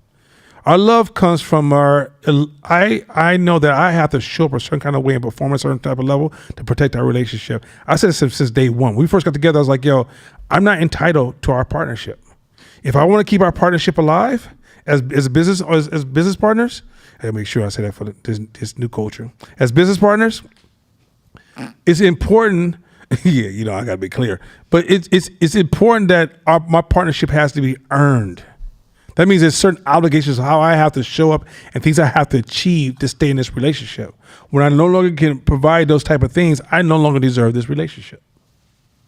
Otherwise, that relationship will naturally depreciate, and all of a sudden one day it's just like it could be one small ass argument and he don't fuck with me no more, I don't fuck with him no more, because we let the relationship depreciate unconscious to ourselves. So everything that you have that's valuable, relationships, your children, it requires reinvestment. Everything. Keep going. The mistake most founders. The mistake most founders make is reinvesting only in things Concrete. gear, space, and not in systems or value creation, brand, team, and business model. If you don't deliberately reinvest, your company might be profitable but decaying. That's it right there. That's cold. If you're not reinvesting, you're decaying. It ain't no in-betweens. Stop lying to yourself. It's just no in-between. My favorite taco and burrito spot, I can tell they're not reinvesting. They've been around since I was in my 30s. This spot was a spot. They stopped reinvesting. The reason I can tell they reinvest, I like the baseboard. The baseboards are peeling. Paint's still old. They should have repainted this place a long time ago. Some of this furniture you've had when I first came a long time ago. You ain't replaced these tables. You ain't changed the decorations. You ain't changed the signage. Now you're living off an old brand reputation or market convenience. But if you're surviving, don't think that now you're like prey living amongst wolves, and the wolves just ain't seen you yet. Once the wolves focus on you, you're done. You won't exist because you decay so much that all another person has to do is come in and turn the lights on and have a new space, and you're out of business, and the product could be less quality than yours, but people feel like, oh, this is new. You're done. That's it. So if you're not investing, y'all know how black culture is. We don't make those moves we don't invest in black culture businesses. Come on, man. I don't even need to, I'm 58 years of age. I've been around a lot of black businesses. It's very uncommon for black businesses to really reinvest in themselves, especially the abstract areas. Hey, just to note, 2 24-hour fitnesses in our area just shut down. Downtown Oakland and Hilltop, gone. And And I'm sure San Leandro's right behind them. Bayfair gonna be right behind it. Bayfair, they invested. I ain't seen investment in that gym yet. That gym was my grandfather probably trained on that equipment. That shit's so goddamn old. Arnold probably won contests with the equipment. Just nasty. That shit hella old. All right. We get any questions on DKN? The wipe stations. Yeah. How you remove the wipe stations? That's Yeah. baseline reinvestment. Just nasty.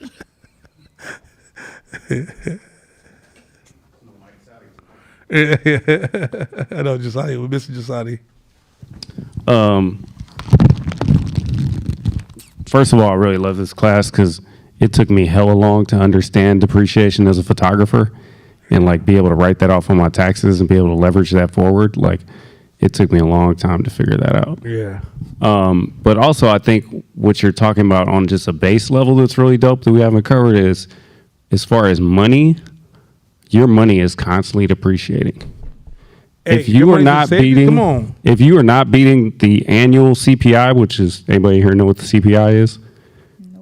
Consumer Price Index, which is the rate of inflation. So if you got money in the bank right now, who's got a savings account? Is your savings account making 3% or more? No. You're losing money. You're losing money. If you have hundreds of thousands of dollars in the bank and you're not making over 3% on your money, you are losing money. So think about that. Your money is depreciating.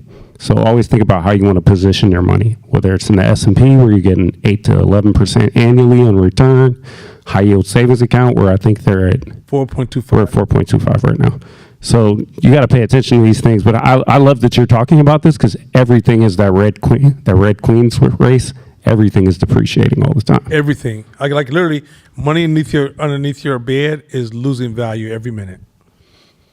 Like you're in a world where, I mean, your physical body is depreciating. There's nothing around you. There's nothing if you buy a house, a lot of people always want to buy these houses. Oh, I want to buy a house. No one calculates depreciation cost. That shit is a shock value if you don't understand it. Because, okay, say a roof costs, it needs to be replaced in 10 more years from the time you buy it. And that roof's going to cost 30 grand. But you didn't put that away per year. And then when it's time for the roof to be replaced, it's 30 grand, but you don't have the money. Now the water is leaking and it's getting inside the house. And that cost is going up by the second. Or I know somebody whose neighbor took out the retaining wall next to their property and their property is elevated. And now your property is sinking because the retaining wall that your neighbor took out is affecting your property. So you got to think about all these things. All these, like when I say due diligence, once you put depreciation into your analysis, you start seeing hidden things that are not even discussed in the sales conversation. That's crazy. So somebody say, hey, you want to buy this thing? Your first thing, one of your thoughts will be like, what is the cost of depreciation on this? And you start asking yourself, damn, I don't really want to spend that kind of money on this. I mean, once you think about that, I don't care. Buy a new car that's hella tight and just put it in the garage. Never drive it.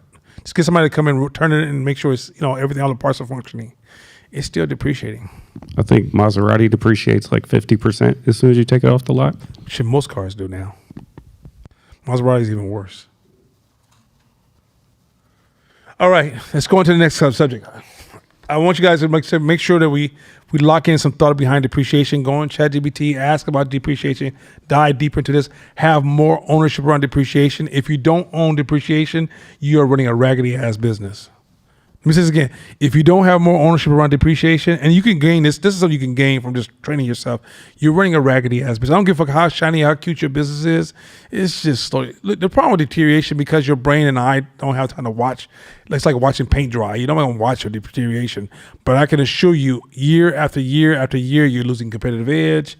I'm watching your business die, as opposed to I'm watching your business grow and expand. And part of a business growing and expanding, you can tell by its reinvestment habits. If you're not reinvesting in whatever you're into, you're just constantly letting it deteriorate.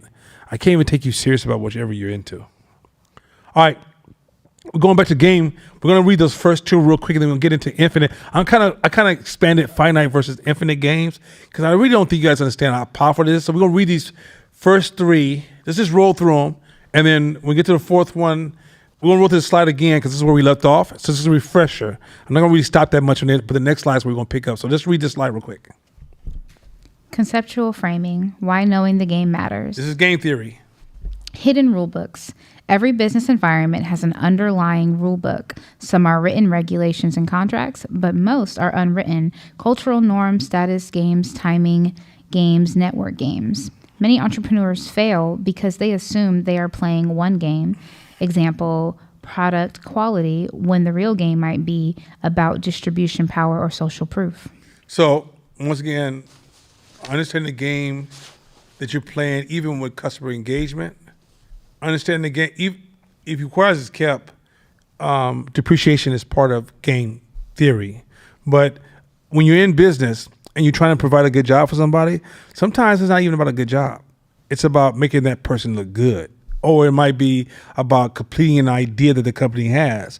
And if you play the wrong game, engaging customers, it's one of the easiest way to do a great job and lose your business.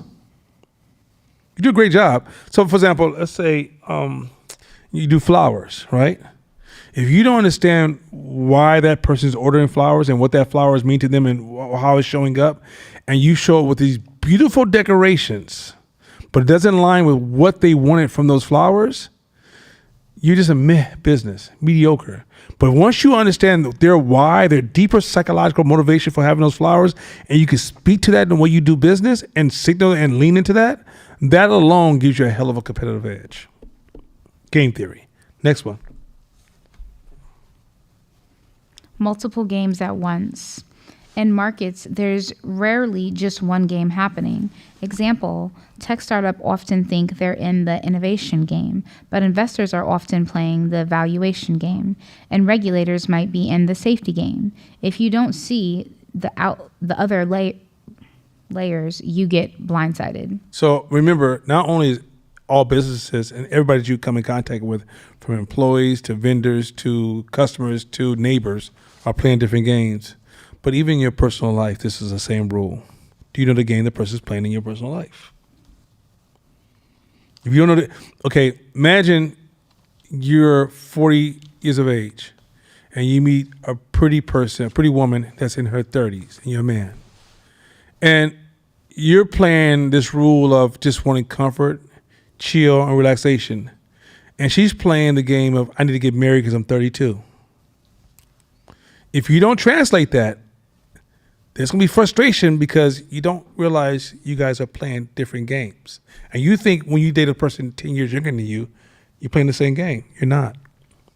Why is that important? Have kids. Let your kid become a teenager. They can talk like you, got muscles like you, but they ain't playing the game you playing. Age gap. And if you don't know that, then you'll start judging them by your game, not seeing the game they're playing, and knowing how to manage and negotiate those differences. You guys get that? No, everything around you is playing a game. Everything. You just got to figure out what game are they playing. This is why superficial culture is trash. Keep going. Last one. Finite versus infinite games. James Cars's framework. Yeah. Finite games, clear rules, winners, losers, and points. Example, quarterly sales contest. Infinite game, open-ended, evolving rules, aims is to keep playing. Example, building trust with a community. Entrepreneurs need to discern which one they're in. So by the way,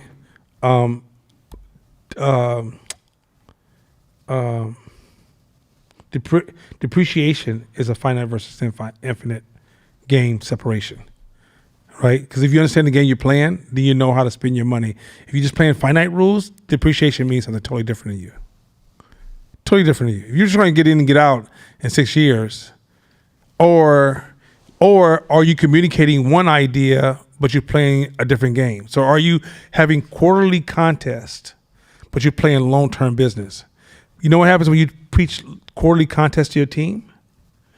They'll start cheating the game to win the contest, which means your business starts running like a short-term business in a long-term game, allowing you to be defeated.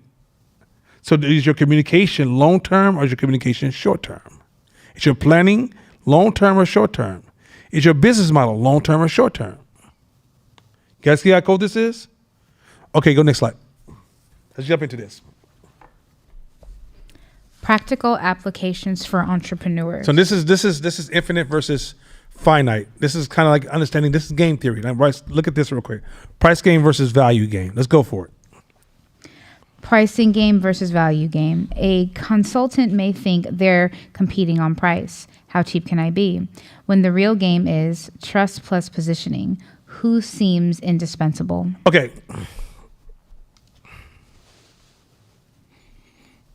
I almost want to come because I think I want to come back to this because this is tied to a bigger point. Keep going. I want to come back to this. This is going to be so good.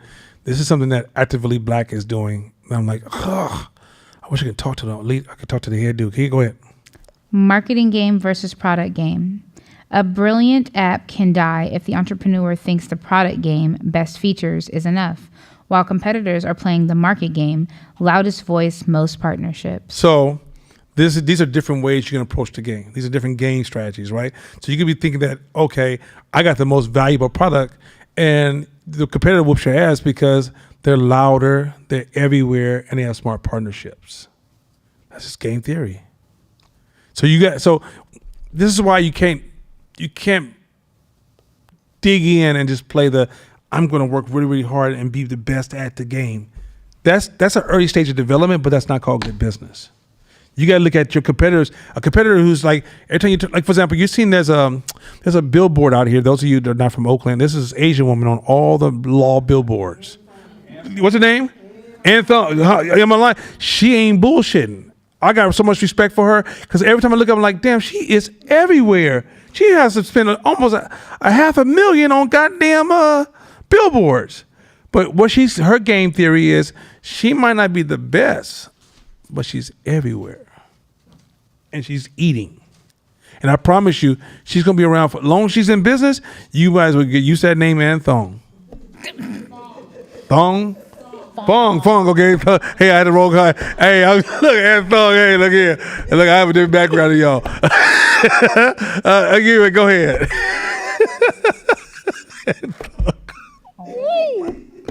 Wow. Okay, good.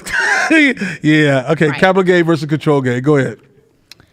Founders often chase funding thinking the goal is money to grow, but the hidden game is about ownership and power. Mm-hmm. Every round you play shifts control of the company. Ooh, you guys see that game? Every time you take in money, you're shifting power. Did you realize, like, so when you go raise money, you know, okay. I was talking to somebody, I think I was Sean. I was saying we were gentrifying our businesses doing George Floyd. We were raising all this money, but we were shifting power. Because every time you raise money, you have to give up a certain amount of your power. So white investors, I don't give a shit if they're liberal or not, were coming in, investing in black businesses. I'm helping the business out, but they're gaining intellectual property and control over our businesses, as well as access to our market through us. Did y'all see how that game was so cold? And so as investors kept coming in, I'm gonna give you 40 million, 50 million, 20 million, but at what cost? So then you say, and some of them were, I'm giving you 50 million with the intent for you to sell in 6 years, which means the community doesn't get the benefit of having that business. So remember, when you take in investments, you're giving up power. And the game is to control as much power as possible. You see how cold that is? Keep going. Local game versus global game. Mm-hmm. Some businesses win locally but fail globally because they don't see that scaling changes the rules. Different competitors, different distribution channels, different customer psychology. So a lot of times the way you run your business locally has nothing to do with expansion. Once you decide to expand your business and have multiple chains, once you leave outside of your comfort zone, you have to do your due diligence to know what has to be different about your business once it starts to shift and change locations. And what happens with a lot of businesses that die when they try to change locations, they don't see that the game totally changes when you change locations. That's just a rule of business. It ain't personal, ain't got to do with you. Once you decide to expand your business outside of your local arena, the game changes, meaning that you have to develop multiple games depending on how your business. So, for example, Course just said he had a space that his base was in Oakland.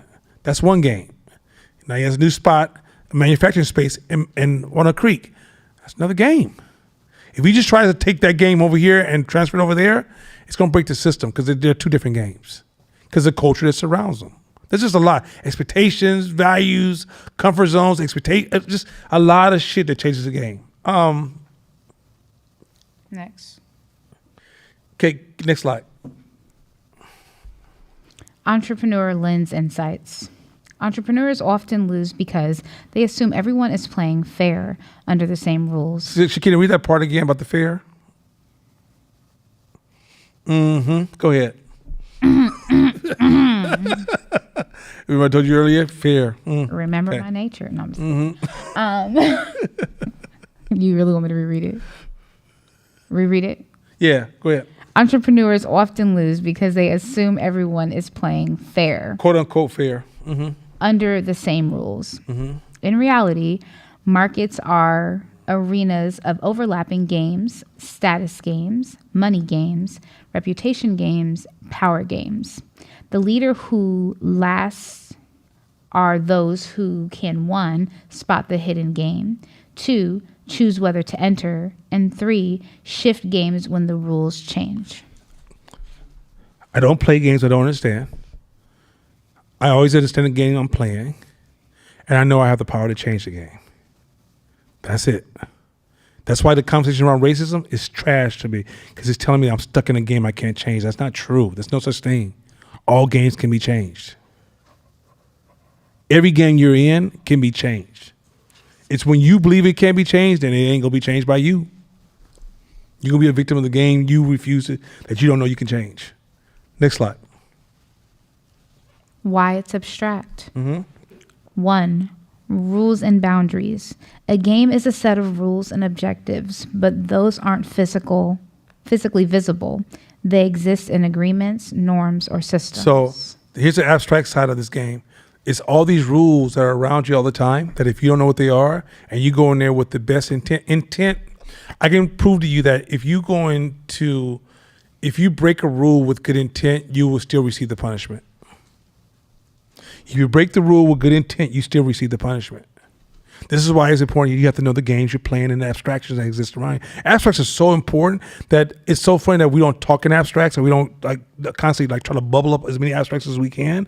But a lot of times our efforts are often undermined because we shit on the abstractions. Isn't that cold? Keep going. 2. Multiple interpretations. Games can mean sports, business competitions, politics, status, or even survival. The same word frames different realities. So, even though we talk about game theory, game in business, game in politics, game in survival, game in sports, all are different. They're not just game is a game. It's easy to just summarize a game as a game. No, it depends. It changes based upon the arena that it exists in. Y'all get that? This is some good shit. Keep going. 3. Invisible forces. The real game entrepreneurs must see is often invisible. Power dynamics, incentives, narratives, timing. This requires abstract thinking to recognize. So if you can't see the incentives that's being played out, it's like going against inertia. It's like you going up against a big ass wave coming your way. Tell me, I'm about to stop it. It's just water. Oh, okay, tsunami victim. Right? You gotta be able to see these invisible powers around you. If you don't understand timing, power dynamics, who's who, the narrative that's running behind the scenes that you don't even know exists. What's the narrative here? Why is this culture working? If you're serving customers, especially B2B, this should be your first, this is what you need to identify immediately. If you're not identifying this, you're not playing B2B. You're playing, they should reward me because I work really, really hard games. No one gives a fuck about you. Next slide. Why it matters for entrepreneurs. 1. Many founders mistake the concrete layer, product, features, prices, contracts, for the whole game. So remember, we mistake the concrete layers. My product features, we got the best prices. We signed the contract. Keep going. missing the abstract layer: trust, reputation, positioning, control of distribution. Okay, so now you understand why this class exists? This class has more abstractions in it than a little bit. If you miss trust, have you established trust with this customer? Well, that's psychological, right? Reputation, isn't that psychological? Positioning, isn't that psychological? Control of distribution, that's probably a little more concrete. But if you don't understand all these different layers of different things that are affecting business, you thinking that I studied this, I'm really good at that, I should do good in business, I went to school for this. Oh, I can't stand those people. Do you understand human relationships? Do you understand group behavior? Do you understand what incentivizes these people to get up every morning and show up to this office? And do you understand why they incentivize to spend money with you? Do you understand why your team is incentivized to provide the services and how those incentives can become distortions that can result in flawed products or services? Are you practicing reinvesting in those incentives to make sure that you're polishing incentives to maximize your competitive edge? I'm giving you guys like the hardest core, like go home and audit your fucking business and look at your depreciation, look at your awareness of abstractions, look at your game theory. Are you clear on these things? If you're not running your business is running you. What do you mean your business is running you? I work hella hours. I feel like I'm a slave to my business. I know you're a slave to your business because you don't own these things. Next slide. We're not going to do this too. Let's see. Many founders lose energy because they play an infinite game. Oh, this is the infinite concept. This gives me. Let's just run through this. Let's run through like maybe just this slide and let's call it a night. All right, let's go through this real quick. Misalignment kills progress. This is when you think you're playing a finite game and you're really in an infinite game. This is what I wanted to get to. That's going to kind of bring this together. Keep going. Hit it. Many founders lose energy because they're playing an infinite game, building a mission-driven brand with a finite strategy, obsessing over short-term scoreboard metrics. Okay, this is so important. This is such. Go ahead. Let's jump in this real quick. The social mission brand that burns out. A founder says their goal is to empower the community through employment, but every decision revolves around next month's sales target. Okay, please. A founder says, yeah, I'm trying to empower the community. I built my business to empower the black community. But every decision revolves around next month's sales target. What the fuck are you doing with the community? This is, I promise, I hear something. I'm here to help black people out. When last time you had that kind of conversation? Every week I hear you about, you gotta meet these numbers, gotta meet these metrics. Let's just call it what it is. You're stuck between, the community is a long-term plan. But every day you go to business, you're thinking about the short-term goal, which is, hey, did we hit our numbers next month?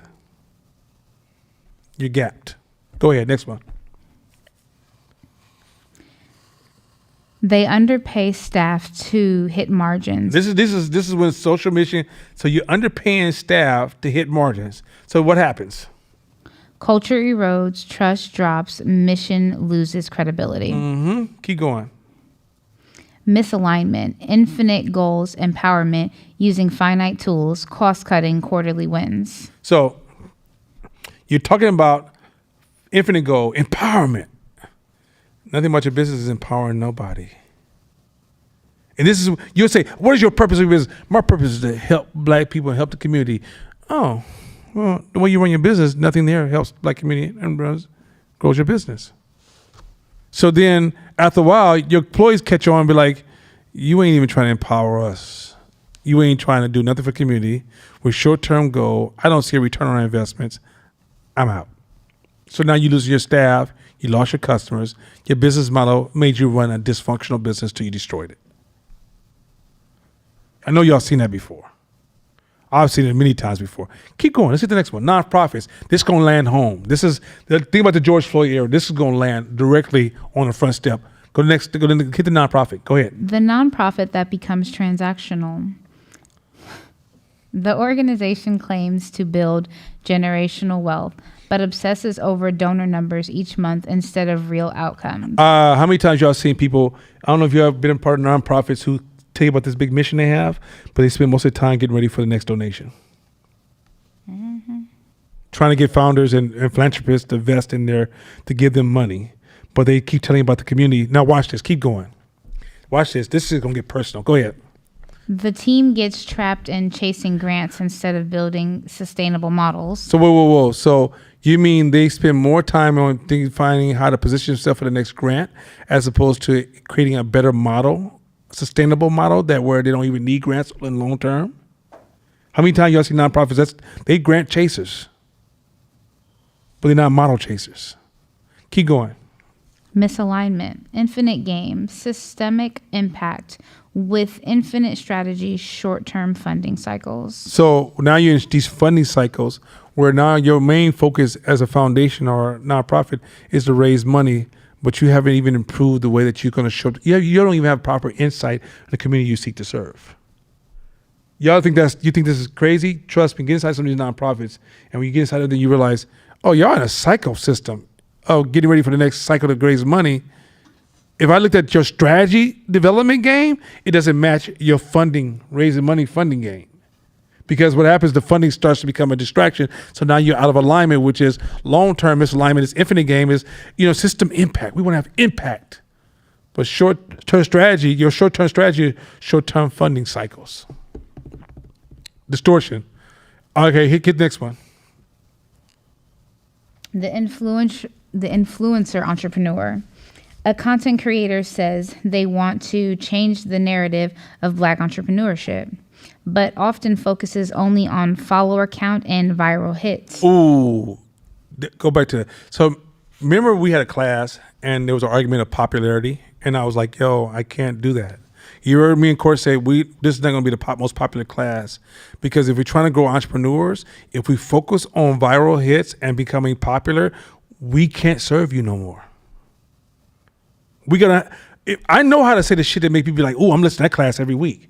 But I promise you, I've given you nothing. You can't dig yourself out of a fucking low, shallow ass hole.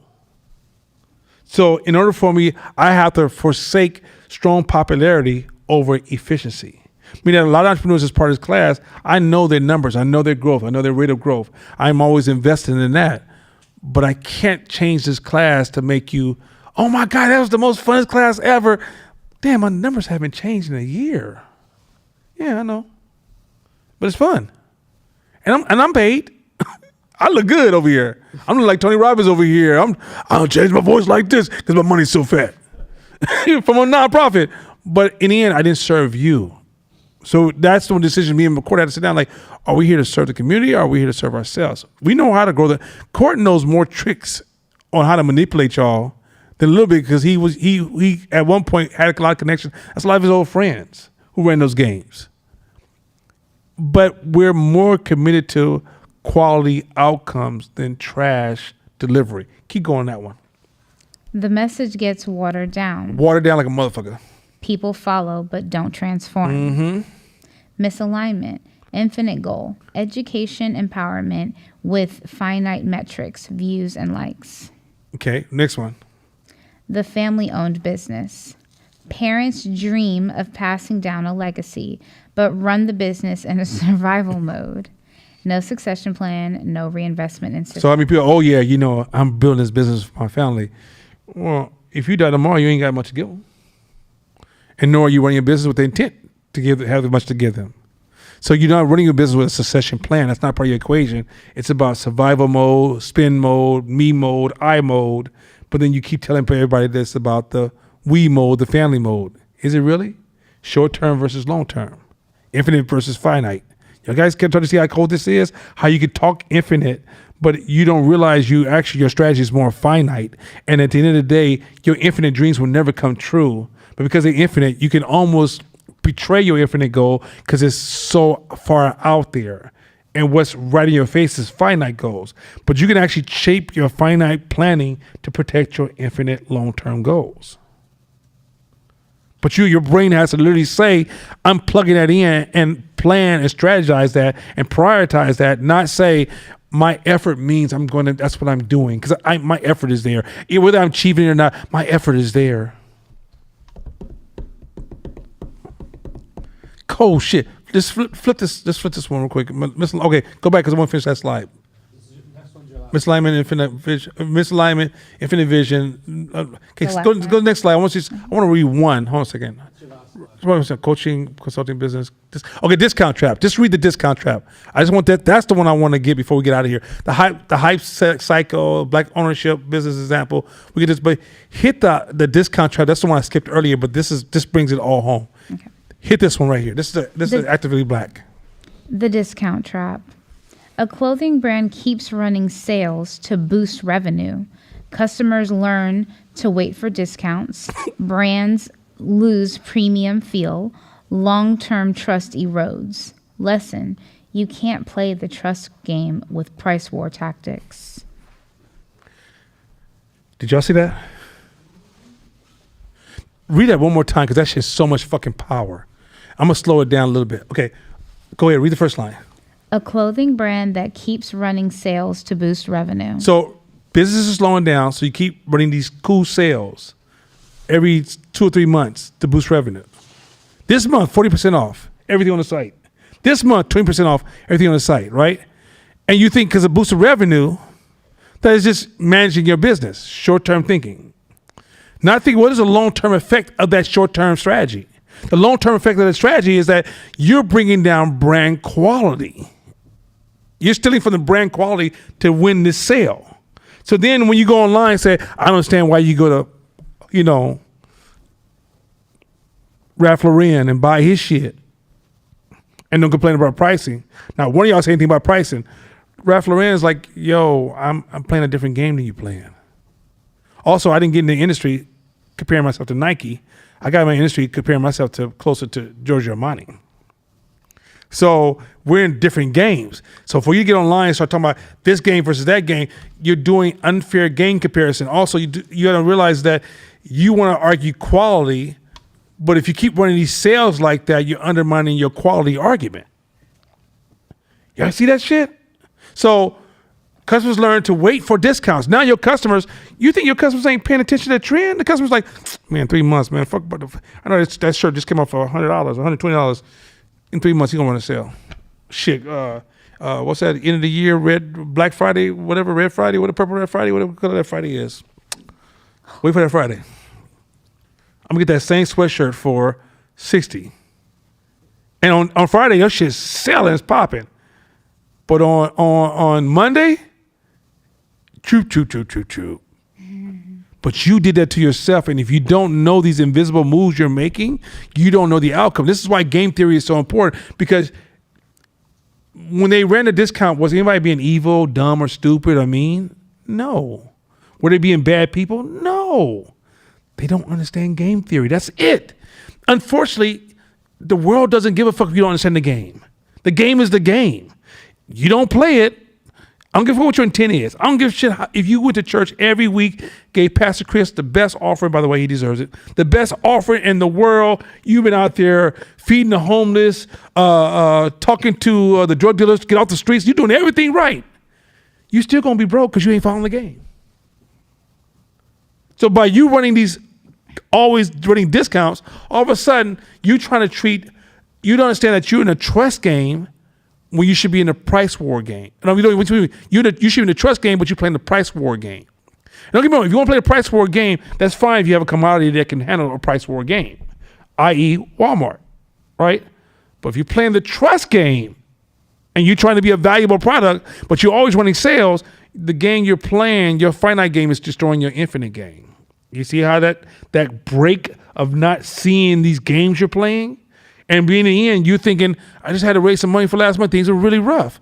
Yeah, but you don't realize what you just did was you undermined future months to come.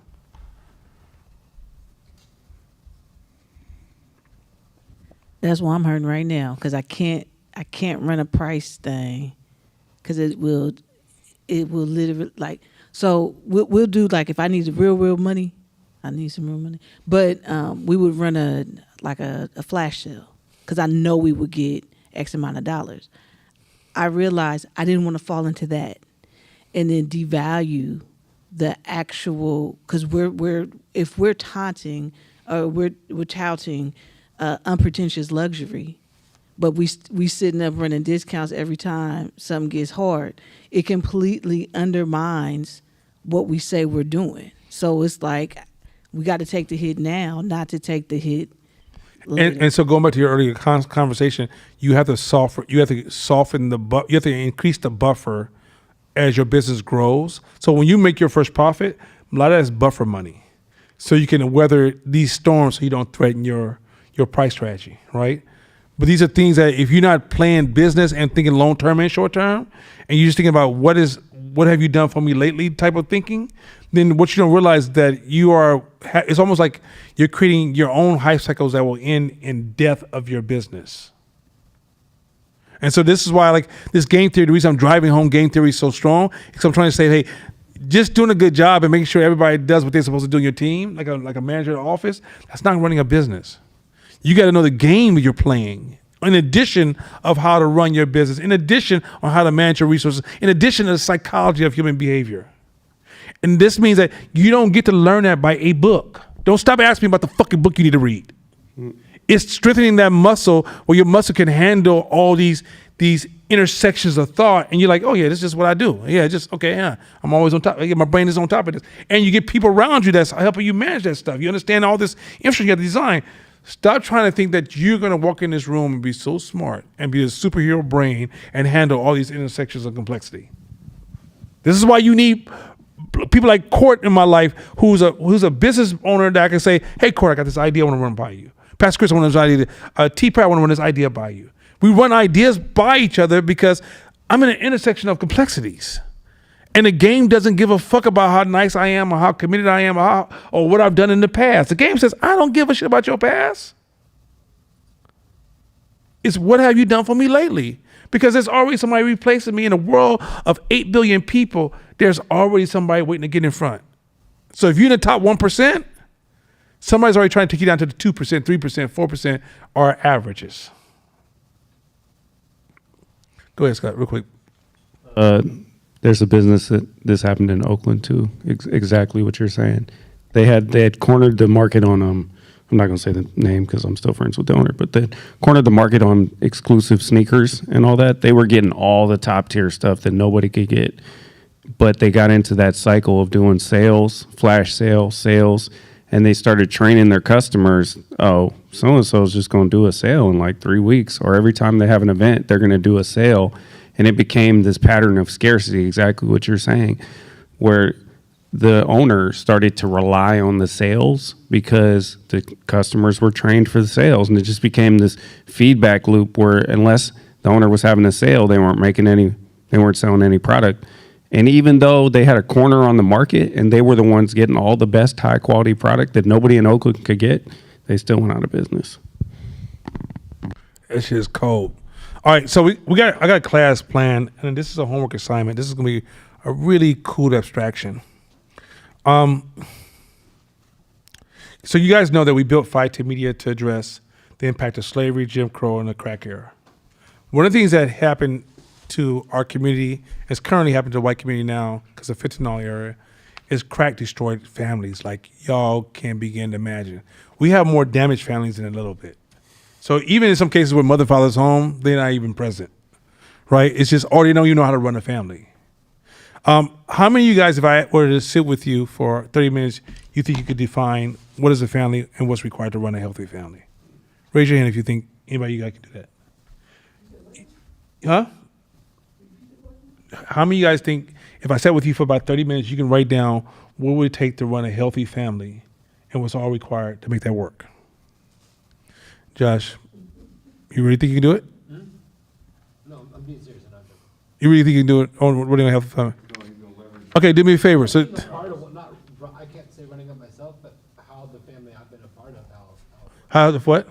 how the family I've been a part of works. That's not the question I asked you. What family you've been a part of? That's a challenge. See, because the reality is that even the family you've been a part of, to go back to depreciation, things are changing, right? So I'm doing a new family? No. You got to reinvest, fool. The question wasn't about how your family ran, right? But like, for example, right now, if I put you in charge of running a family, married, kids, do you know what things you need to be working on putting in place, what things you should be measuring, what areas you should be reinvesting in, and what is signs of depreciation? So what we're going to do, we're going to start from where you at. And this is the thing. You don't realize this is no more normal than abnormal. Why is this a problem? You know, a long time ago, I learned about when hip hop was going through its early stages of being critiqued about its profanity and its bad behavior. Well, they also ran a separate experiment and realized that children in some other places didn't have the same cultural impact that African American children were having to hip hop. And one of the reasons for that is because areas where there was strong family infrastructure, the kids didn't respond the same to the music to places where the family infrastructure was under attack. Crack destroys so many of our families to a point that I'm gonna see if I can pull up a stat of how many people just lost access to healthy, stable families. And because of this loss of healthy, stable families, it's becoming a majority behavior on social media in hip hop music. Because a lot of the stuff that's being pushed through music and social media appeals to your ears because we're adaptable human beings. And when we get used to not having family, we adapt to that, right? So then when somebody makes a song, it feels good because I've adapted to not having that. I don't even know what having that feels like. So even when you have children, you're going to push this dysfunction forward because you never had that, right? So we need to have a conversation because a lot of your business dysfunctions is tied to your relationship to family. Now you can rebuild family. You absolutely can rebuild family. You can even rebuild family without getting married. But I promise you, a lot of you guys don't have the tolerance, the understanding, the value, the incentive, and the mindset to maintain family. How many times you seen family disconnect when they disagree? I don't like these people. I don't fuck with them no more. Your own family. Do you know where diversity is best taught? Family. Family is hella diverse. Outside the molesters, everybody else is cool. The molesters, sorry, outside, kill them. Don't give a shit. But you may have an auntie who's an artist who just loves ballet, an uncle's military, another uncle who just a hustler, another uncle who runs his own business. Now, in any other situation, they would never talk. But what a strong family member does is like, we will be together at this table on this date as a family. And when you go to your uncle, that nephew who kind of a fuck up, but he can go to his uncle who does the military, who thinks you're not disciplined enough, but he runs an auto shop. And when you pull up, he like, that's my nephew's car. I'm gonna take care of it. Y'all might spend a lot of hours talking. And what you'll realize is that we don't have to like everything we agree upon, but we can still connect. But we're in a world right now where everybody's breaking because we don't agree, because also we never taught how to manage real diversity. I hate this. I hate DEI. I hate the whole DEI is almost more or less a theatrical make-believe strategy that has no real grounding in real people's lives. Where real diversity happens and where real diversity training begins is in family. Because your family is nothing but diverse. Nothing but diverse. I'll give you one more example. Do you realize that how many of you guys would say you have a strong purpose? Raise your hand if you have a strong purpose. Like you say, my purpose in life, and I'm very strong about what my purpose is. You know why a lot of people don't have a strong purpose? Because you don't guess where your purpose comes from? Your family. It's an inheritance of your family. You don't realize your purpose comes from your family. But because we have never had that, we out here scouting for purpose, as opposed to like, now this has been passed down our family line for quite some time. You know what goes along with that purpose? Inheritance. These are things that it's way bigger than I'm only scratching. I barely scratched the subject. So we're gonna do a whole class about family. So here's your homework. I need you guys to write down everything. What is the value that family has to you? Like, what is your return on your investment for family? Why do you need family? I need you to write down, this is why I need family. I absolutely need family for these reasons. And just write until you just can't think of anything else. We're gonna come to class and we're gonna try to build this abstraction together. Now I'm gonna have an actual structure. the background, but I'm going to let us build and build and build and build, and then we're going to add. And then I want you to just walk away with a worksheet of how to go home and think about, am I really building this, or have I gotten used to dysfunction? And you got used to dysfunction, I promise you, it's not just you just don't have family. It is starving a lot of your, Court said earlier in the slide that your natural ways. So your natural ways are outcomes of evolution that you didn't have control over, meaning your childhood. And a lot of those natural ways, if you had dysfunctional family, a lot of your natural ways are dysfunctional because of your relationship to your family. And so the way you can stop the cycle is understand the responsibility you will carry when you become the leader of your family. It's that simple. That fucking simple. All of us have a need for others. But yet we're making this argument of individualism and do by myself. And a lot of that's because we fear the cost and we don't understand the value of family. So we're going to do a whole class just to discuss family. And once you guys understand the value of family, most strong entrepreneurs understand family is very valuable. And you have a bad family, if you talk to a lot of very, very powerful entrepreneurs, they say the most important decision you can ever make is who you're going to marry. Because that's your partner in building family. Like, I'm not playing these little silly feminist. No, say it. I'm not playing these silly feminist games. Hell yeah. We're partners in family. Do you realize in family you have to have hierarchy? You have to have hierarchy. Now, hierarchy is not across the board. There's certain things, my wife is hierarchy, some things I'm hierarchy in. But if you walk in the house and you witnessing me operate in my hierarchy, I give a fucks about your feminism talk. Because you don't come in the house when she's operating in her hierarchy. And you watch people like, yeah, no, that's what she runs. I'm back. I'm out. I don't know shit about that shit. So what I'm trying to argue is that you don't understand these hierarchies. And you know why the hierarchy is important? Do you realize that everything, okay, you know what hierarchy really translates into? Trust. Buy a house without hierarchy, you can't buy a house. Don't you trust the appraiser? Don't you trust the bank? Don't you trust the tax company? Those are all hierarchies. Don't you trust the city, the government taxes you paying? That's all hierarchies where you just automatically accept it because they're hierarchy, right? You know why you also have a problem with following others and respecting hierarchy, which is what makes a culture strong, is because we didn't have it at home. You see how this connection is cold fucking blooded? So we're going to have a whole class on family. And once you guys start seeing like, oh, I suffer from this because I never was. One of the blessings, look, I'm going to speak to men for a second. Women, give me a second. Meet a woman who has a great relationship with her father. It's a different marriage. Meet a woman who never fucked with a man before. It's a different marriage.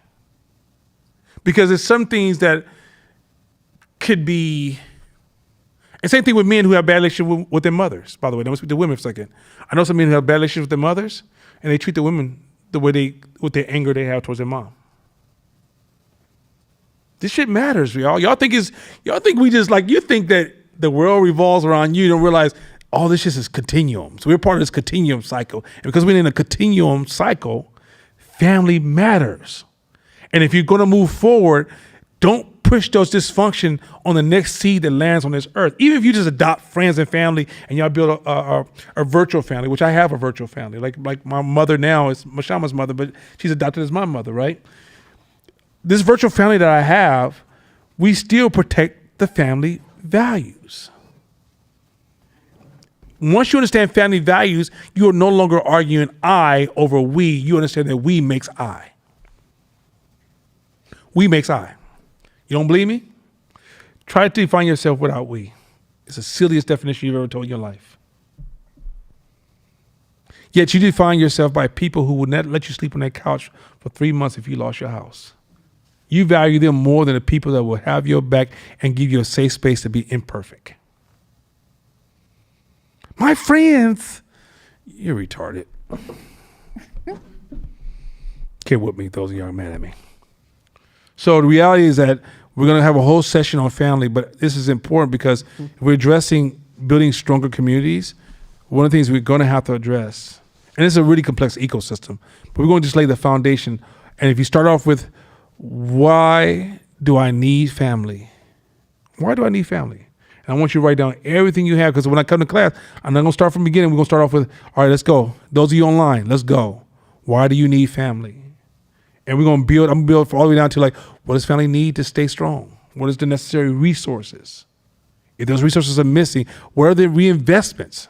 If we do depreciation on family, what are areas that are depreciating every day about family? And if you're not reinvesting, your family is becoming stale and becoming fragile. And it takes one big argument for everybody to be moved all over the country. All right. With that being said, I'm gonna leave y'all thinking. Everybody like this. But trust me, this family thing is going to change. The goal of this class is not only to build great entrepreneurs, but entrepreneurs that's healthy for our communities. And if an entrepreneur doesn't understand family, a lot of your strategies won't include how to strengthen the families of your employees or the people you seek to serve. With that being said, let's have a good night.